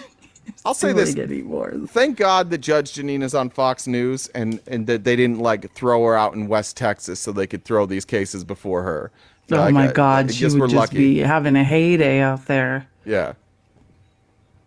Oh, and then here, okay, the 5 was just, oh my God, Lord, I don't know what's going on that show. So here is some commentary on Kamala going to the abortion clinic in Minnesota. So I'm sure you can imagine how great this comment's going to be. And she can spend her time doing whatever she wants. I was floored when I read the headline today that said Kamala Harris will make history today by visiting an abortion clinic. And it's not that people who are visiting the clinics are bad people. I'm not at all saying that. But why go and make history? Well, it certainly makes you seem like you're trying to say that right now. Feels like you say, it definitely feels like you're judging people who go to Planned Parenthood. But go on. At all saying that. But why go and make history to do that? Why not talk about maybe visit a foster care family that's bringing in children who need care? The foster care system is so critical to our country and gets very little attention, especially public attention. It needs a lot more of it and a lot more support. So I just thought that was something today that I wouldn't necessarily have done. But it's I don't know. Is the foster care system under attack by the Supreme Court, far-right think tanks, conservative federal judges everywhere? Is that maybe that's why she went in an abortion clinic, because the rights of people with uteruses are under attack? Why? What is visiting foster care? What does that mean? I don't know. How would you go about visiting a foster care clinic? No one's sure like what she's talking about. Do they think you can just like walk into a foster care? I don't know what she's talking about here. Does anybody know what she's talking about? And by the way, I can almost certainly assume that VP Harris has like visited with people in foster care. I could almost guarantee that she announced, this is from 4 hours ago, VP Harris announces landmark child care reforms to alleviate financial strain on working families. She's helping children the next day. And by the way, you said, like, why did she do this and create history? Well, because it was the first time, right? So if you went and visited foster care, whatever the fuck that means, it wouldn't be history now, would it? So what are you upset about? I'm not saying it's bad. I think it's a good thing. I'm not saying it's bad. And it's the first time anybody's ever done it. But if I were her, I wouldn't have done it. Why? And she's, yeah, what's not the that there's reason why? anything wrong with those people in the clinic, but I would go nowhere near it. But I would never want to make history. Here's what I think she's saying. History should be made by men. Okay? I think that's what we're saying. She's got here. some internalized misogyny. She's like, not that there's anything wrong with the women going in Planned Parenthood, but I don't think we should go anywhere near it, nor should we acknowledge it as valid. Even though people are getting breast cancer screenings, and contraception, and STI screenings, and many other types of healthcare. But let's make sure it is never validated. Now, just to be clear, we are still having a hearing on the selling of black market baby parts. We're doing that. We're going to make history there. That's fine. We are still going to have a conspiracy theory hearing on black market baby parts. Margarine will be leading that hearing. Don't worry. Gotcha. But we're going to solve that problem. But visiting Planned Parenthood where they provide care to women, bad. Congressional hearing on black market child parts, good. And the two expert witnesses there, both are just like activists. They don't have any particular expertise in this area. They're just people who have been on Twitter for far too fucking long, and 4chan. They're just like, they should call this hearing, hey, tell us about what's on 4chan. That's what the hearing should be called. But it's not. It's not going to be called that. But again, I guess that's history. It's the first time ever that we'll have a congressional hearing on that. So there's history. But we don't have a problem with that. Oh, do you want to just a little note? This is funny too. So Junior, is the only podcast I subscribe to behind a paywall. Well, he had Tulsi in private. She calls it the GOAT podcast. She says that in private. She doesn't say it on here. Amazing. Well, if it's the GOAT podcast of watching someone fall asleep while talking in mid-sentence. Either he is talking so fast you can't understand him, or he literally falls asleep while talking and you're just like, is he just gonna sleep while we watch? Yeah, and he does. He had Tulsi Gabbard on last night so she could make her case for VP. Let's talk about it. Let's talk about Tulsi Gabbard, who went from being a leftist to a Christian nationalist in 2 weeks.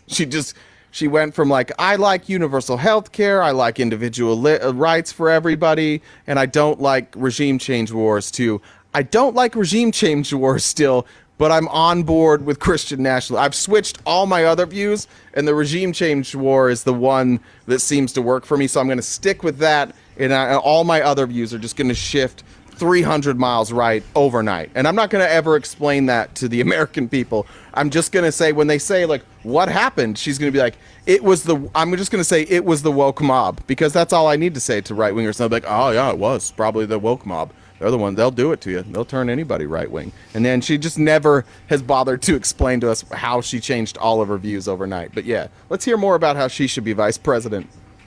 Oh, could you imagine? Oh my God.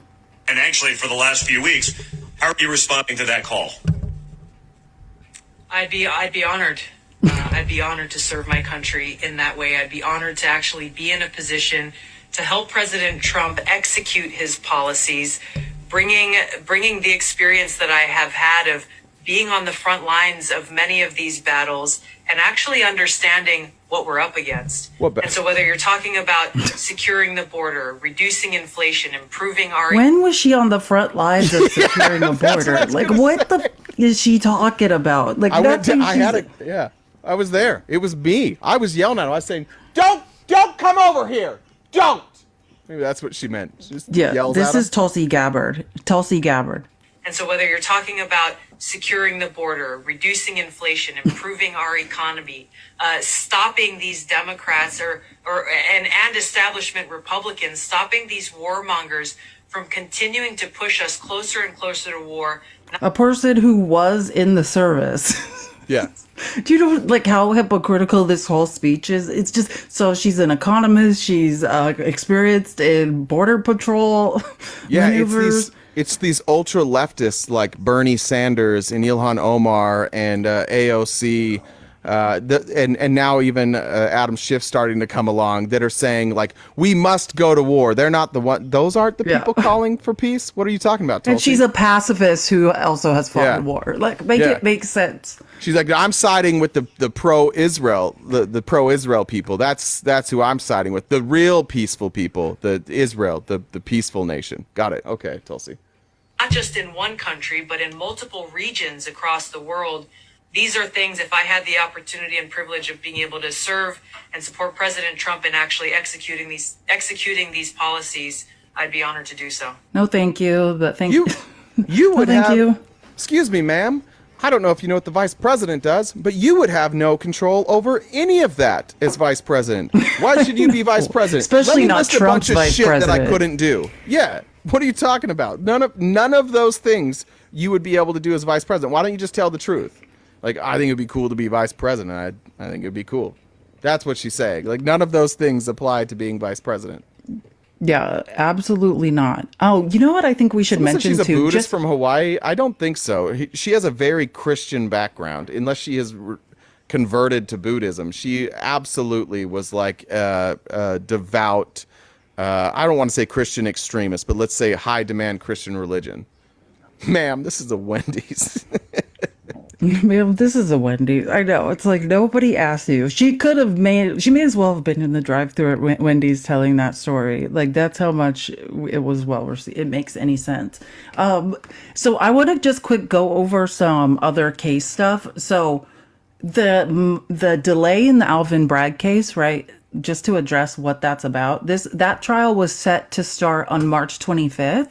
And I think Ron Filipkowski was talking about this on some podcast or something I saw on, and I totally agree. He's like I for too long have excused Merrick Garland's like behavior. Like, this guy is ridiculous. Like, basically what happened is, like, over a year ago, Alvin Bragg asked for the federal case filing and documents around the federal investigation into pretty much the same thing, like Trump's finances and campaign finance violations. So all of these things, Alvin Bragg asked the Department of Justice for all of their documents regarding this case. They never gave them to him, never turned him over, and denied him getting the documents. Then you can say maybe this is just another tactic for delay, right? This trial is supposed to start on the 25th, so like not so many days away. And a month ago in January, the defense, Trump's lawyers, subpoena the same documents. And Merrick Garland waits till a couple days ago to dump 31,000 documents, 31,000 pieces of paper, not even to say that they're all relevant, right? But dumps all those documents on the court doc, and now they have to sift through them in an effort to delay the trial. Trump's lawyers, and in all fairness, absolutely, to mount a defense, you need time for discovery. His lawyers need to go through these documents, and decide what is relevant and if anything helps his case. His lawyers filed and asked for 3 months to delay this trial 3 months in order to do that. And in what I think is super fair, Alvin Bragg basically said, oh, actually, I took a screenshot of it, I think, just to make sure. I have to find it. I'm pretty sure somewhere I have here it is. This is from the actual court filing. So it says specifically yesterday, the USAO produced approximately 31,000 pages of additional records and represented that there will be another production of documents by next week. So he dumped 31,000 documents, and next week there's going to be another dump of documents. So tons and tons and tons.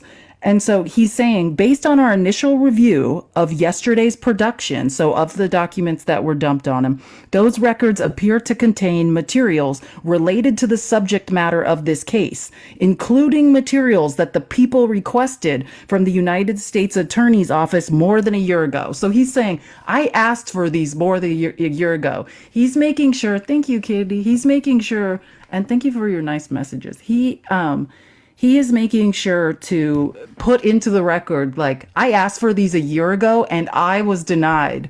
And Trump's team asked for them in January to cause another delay. And now here they are mysteriously, right? So he's making sure to point that out, including materials that the people requested from the United States Attorney's Office more than a year ago, and that the United States Attorney's Office previously declined to provide. So he makes sure to point out, I already tried to get these. This delay is unnecessary, and they wouldn't give them to me. Now the defense has asked, they're producing them, and they're going to produce more next week. And so Alvin Bragg says, in fairness, not just for the defense, but also for us, like, we need to go through these, like, we need an extra month. And I don't know if Juan Merchan has filed a response, but he hadn't as of this morning. I haven't seen one yet. It feels like that would have come up on Twitter. Yeah, interesting that, again, the same people who are saying that Fani Willis is trying to delay at every step of the way, we're saying, all right, we need 30 days. And they're like, 90. We need 90. We need triple that amount. We need to delay more. Again, just to point out the hypocrisy, not necessarily by his attorneys. His attorneys have no obligation. Like, their job is to provide the best possible defense. But the defense is delay all the time. And so for those of you who are on the sidelines, who are supposed to be judging this according to your own, you're telling us you're not biased, right? Well, you can't take both positions. You can't have both positions. They certainly can. That's their job. But for you to be consistent, you can't have both positions. That's a great point. That's the problem. Like, the lines of logic just collapse because of the hypocrisy. You want one set of rules for Trump and one set of rules for everyone else, and that doesn't make sense.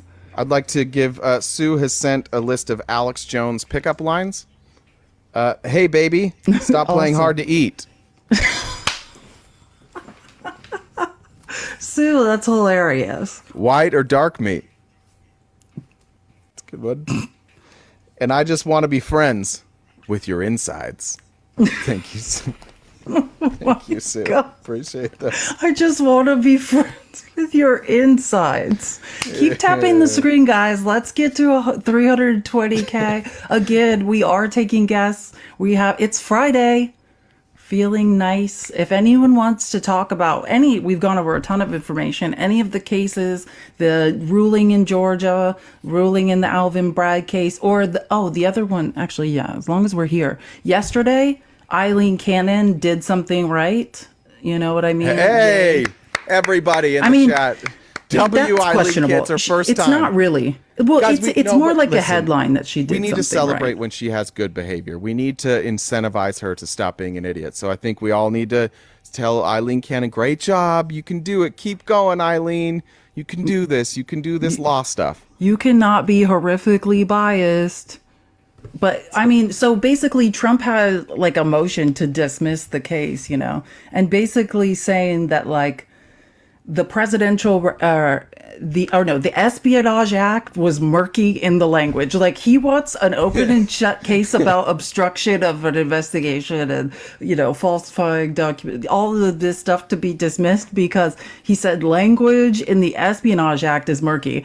The Espionage Act has been used to prosecute countless people in cases. And the language was never murky then. So, yeah, this was kind of like a long shot. But his basic argument was like the language was murky in the Espionage Act. And then the Presidential Records Act is vague or too broad. And she basically was just like, you could tell she was fighting for him. She kept trying to be like, well, how are you going to get there? Like, how are you going to connect these dots? Like, how does this make sense? You know what I mean? Like, she wanted it to make sense, but the math's not mathing. But she did say, like, she, in true Judge Cannon, like, form, she did say, like, oh, you can bring this up later, perhaps. But right now, like, you can't say dismiss this case because the words in the Espionage Act are murky. Yeah, she's saying, like, hey, listen, I can't figure out a way right now for this to be to rule for you, so I'm going to take some time and see if you can do some, like, let me file some more figure arguments. out how I can defend you.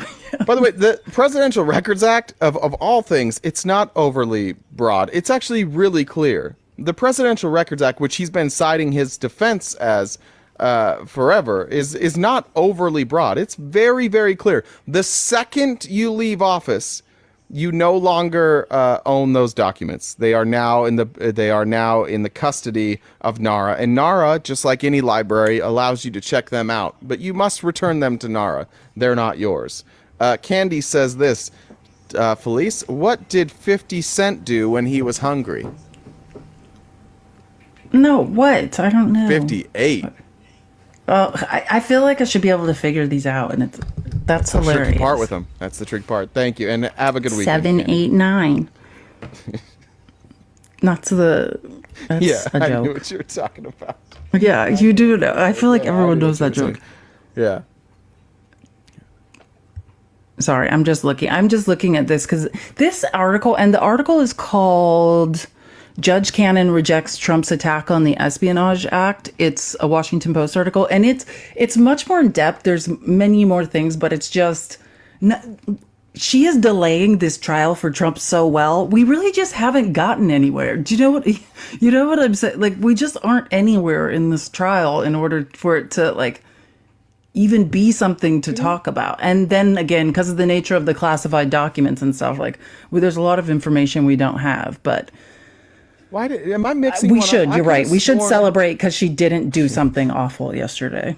Did she not set a trial date? Did I read a headline wrong? I could have sworn. Yeah, no, she still hasn't. Yeah, we still don't have a trial date.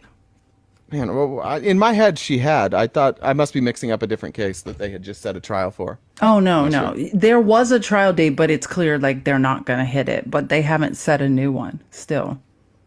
All right. Yeah, I'm looking now. And he's also making the case, just to be clear again, like he tried to delay this case or pause the case also on the presidential immunity thing. Right. So that's also, there's many different things going on here. And again, just for you MAGA folks in the audience, I just want to remind you that you can't be in favor of pushing like delaying, and also in favor of not delaying. Like you can't have both sides of this argument. So you're going to need to split your anger in half with some of these cases. Some of these cases you're not going to be allowed to be angry at anymore if you want to be consistent. I know you want to be angry at all of them, but if you want to be consistent, you got to pick and choose now. Yeah, and it said, so the timing of the trial in Florida was not brought up Thursday. Cannon has made clear Trump's scheduled late May trial date will be delayed, but has not said what new date she will set. Prosecutors have asked for the trial to start July 8th. That's what Jack Smith asked. But again, while Trump's lawyers have argued it should be after the November election. Imagine that. Wonder why.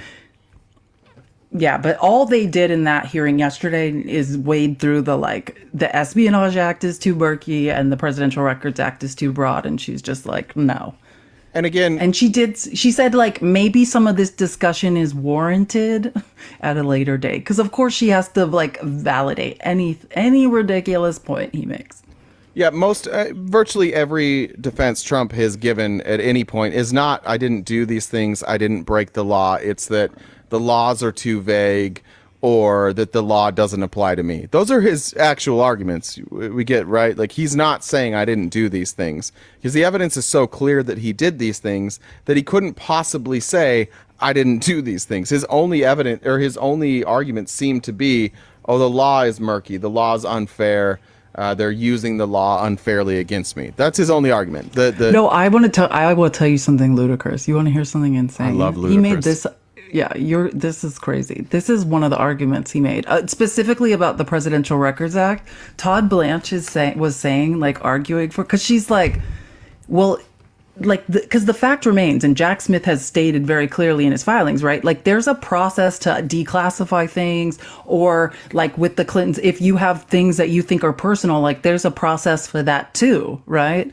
And so Trump never did any of that. And Todd Blanche's argument is, how is a former president to prove that documents are personal, but for the fact that they weren't sent to NARA? So his argument is that Trump stealing the documents is his declaration that they're personal because he stole them. Do you see? He's saying if they were public, if they were official, he would have given them back. But because he would have done the right thing, guys. Stolen them, that's the signal. And the Judge defense is like no. Yeah, that defense is essentially look, if Donald Trump was breaking the law, then he wouldn't have done it. But since it's not breaking the law, that's why he did it. Like, that's the defense. That's the argument. Donald Trump knew what the law was. There's no argument in that case. Listen, I've heard this dummy talk about the Presidential Records Act for as long as this case has been out. He still hasn't figured out what the fuck is in the Presidential Records Act. So I don't think he would be somebody I would rely heavily on to interpret the law or to know what the law is. He doesn't seem to know much of anything, really. What's one thing Trump is an expert on? What would he actually be an expert on? He seems to not be an expert on basic racket, like protection rackets. Yeah. He's good at extracting money out of places. That's what he's good at. Leverage. Yeah, leverage. Simple leverage. Like rackets. Grifting. He's an excellent grifter. He's already grifting and off of painting this. yourself orange. He put up he put out a fundraising email yesterday. It said, and this is just bankruptcy is a good one. Giant on the website. The whole screen is taken up with a picture of Trump pointing at you, right at you. And then on the side, message from Donald Trump. Fani Willis remains on the witch hunt against me. She's corrupt as hell. Fani Willis worked with Biden's White House to orchestrate a witch hunt against me. She paid her lover with tax dollars to prosecute me. She lied in court about her corruption. Despite all this, she still remains on the trial. Rigged witch hunt against me. Two-tiered system of justice. Election interference. He's just naming things. He's just is that his true social response? Yeah, but they turned it into an ad. Rigged witch hunt against me. Two-tiered system of justice. Election interference. Biden and his corrupt allies will stop at nothing for preventing us from winning back the White House. And at this moment, right here, right now, we need a massive and peaceful response. Shut the fuck up. What does that mean? We need a massive and peaceful response. Okay, so what are you asking for? That's why I'm calling on 1 million pro-Trump patriots to chip in and proudly say, end the witch hunt against President Trump. Give us money. Oh, he wants $1 million. It's $20.24 to sign the he wants more than $1 million. Yeah. So that, if 1 million paid $20.24, just trying to get 20 million out of here. Yeah, that's the massive peaceful response that he's looking for. Is you guys owe him more money, please? That's called he's leveraging you guys. Like because the law is being applied fairly, he needs 20 million from his followers. Listen to this. Here's a Truth Social post. The Fani Willis lover, Mr. Nathan Wade Esquire, has just resigned in disgrace. As per his and her reading of the judge's order today, Nathan was the special in more ways than one prosecutor engaged by Fani, pronounced Fani Willis, to persecute Trump for crooked Joe Biden and his Department of Injustice. That would be federal. This is a state case, so that's definitely pronunciations. Why? Fani. He does that at every single rally. He's like Fani. So stupid. Fani. Okay. For purposes of election interference and living the life of the rich and famous. What? Wait, hold on. Carnival Cruise, the lifestyle. Joe Biden has I don't even pronounce Fani Willis to persecute Trump for crooked to persecute Trump for crooked Joe Biden and his Department of Justice for purposes of election interference and living the life of the rich and famous, I guess, on Carnival Cruises. I don't know. This is the equivalent of deranged Jack Smith getting canned. Big stuff. Something which should happen in the not too distant future. Yeah, guy with a 747 for a private jet, which makes no fucking sense. It's like having like a Suburban XL, like the biggest one you can get, and you're just a single person. You just like, so where's he's your telling kids? I you don't guys have to kids, celebrate, but I needed all 5 rows. Yeah. Yeah. This is the person living the lifestyle of the rich and the famous, and he's now pointing down at somebody who went on a Carnival cruise, and he's like, look at them. And by the way, he's fundraising. He's saying, she's living the lifestyle of the rich and famous on this Carnival cruise. Also, me, billionaire, can you send me more money, please? Can you guys send me some more money for all these charges I have against me? Yeah. It's so hypocritical. Like he's accusing he's literally leveraging his own followers. It's quite sad. But yeah, and he's also saying, right, like in one breath he's complaining, and then the next breath he's like, this is the same as Jack Smith being kicked off the case. Because everything also has to be a win because he's God, right? He can't ever lose. So he's now celebrating Nathan Wade being gone. I've been corrected. It's a 757, not a 747. And of course, the difference between those two planes is one has 10 more flights. Flight ability. 10 more flight ability. That's what it is. Yeah. 10 more flight ability. Yeah. Just ask Boeing. I don't know the difference between those two planes. There's one's probably slightly bigger. That's what I'm going to guess. Let me check comments real quick. Yeah, guys, keep tapping the screen. We're almost at 340K. It is 12:55. All right. 12:54. What should we end this on? What's the best clip we could end this on, Felice? Oh, I don't. Shit, I just closed. Do you have one in mind? I'm loading it back up. Let me look, see which one we didn't pull. Let's end it on a high note. Everybody needs something to laugh at to go out on the weekend. Not Rand Paul. He's never funny. Oh, I have a clip I want to play. Like, it is about Nicole Wallace. Oh yes, this is exactly what we need to play. Yeah, please. This Nicole Wallace Nicole Wallace used to work for George W. Bush, right? She worked in the White House, and she's talking about why she left Trump and the Republican Party, essentially. Other thing that I think is so interesting is all the losing. I mean, I think Michael Steele that it broke my heart when people that I'd known stayed with Trump after the Access Hollywood tape came out, because I thought that I knew something about the character of the party that I had served, and that it wouldn't vote for someone who bragged about grabbing women between the legs, and they did. And then I thought that the party I worked for wouldn't stay with someone who was clearly sharing a mission and an affinity for everything Putin did and stood for, but they did. And I thought that I was in a party that would break with him after he saw good people on both sides of a KKK rally in which a woman died, but they did. But the thing that really shocks me is that he's such a loser and they're still with him.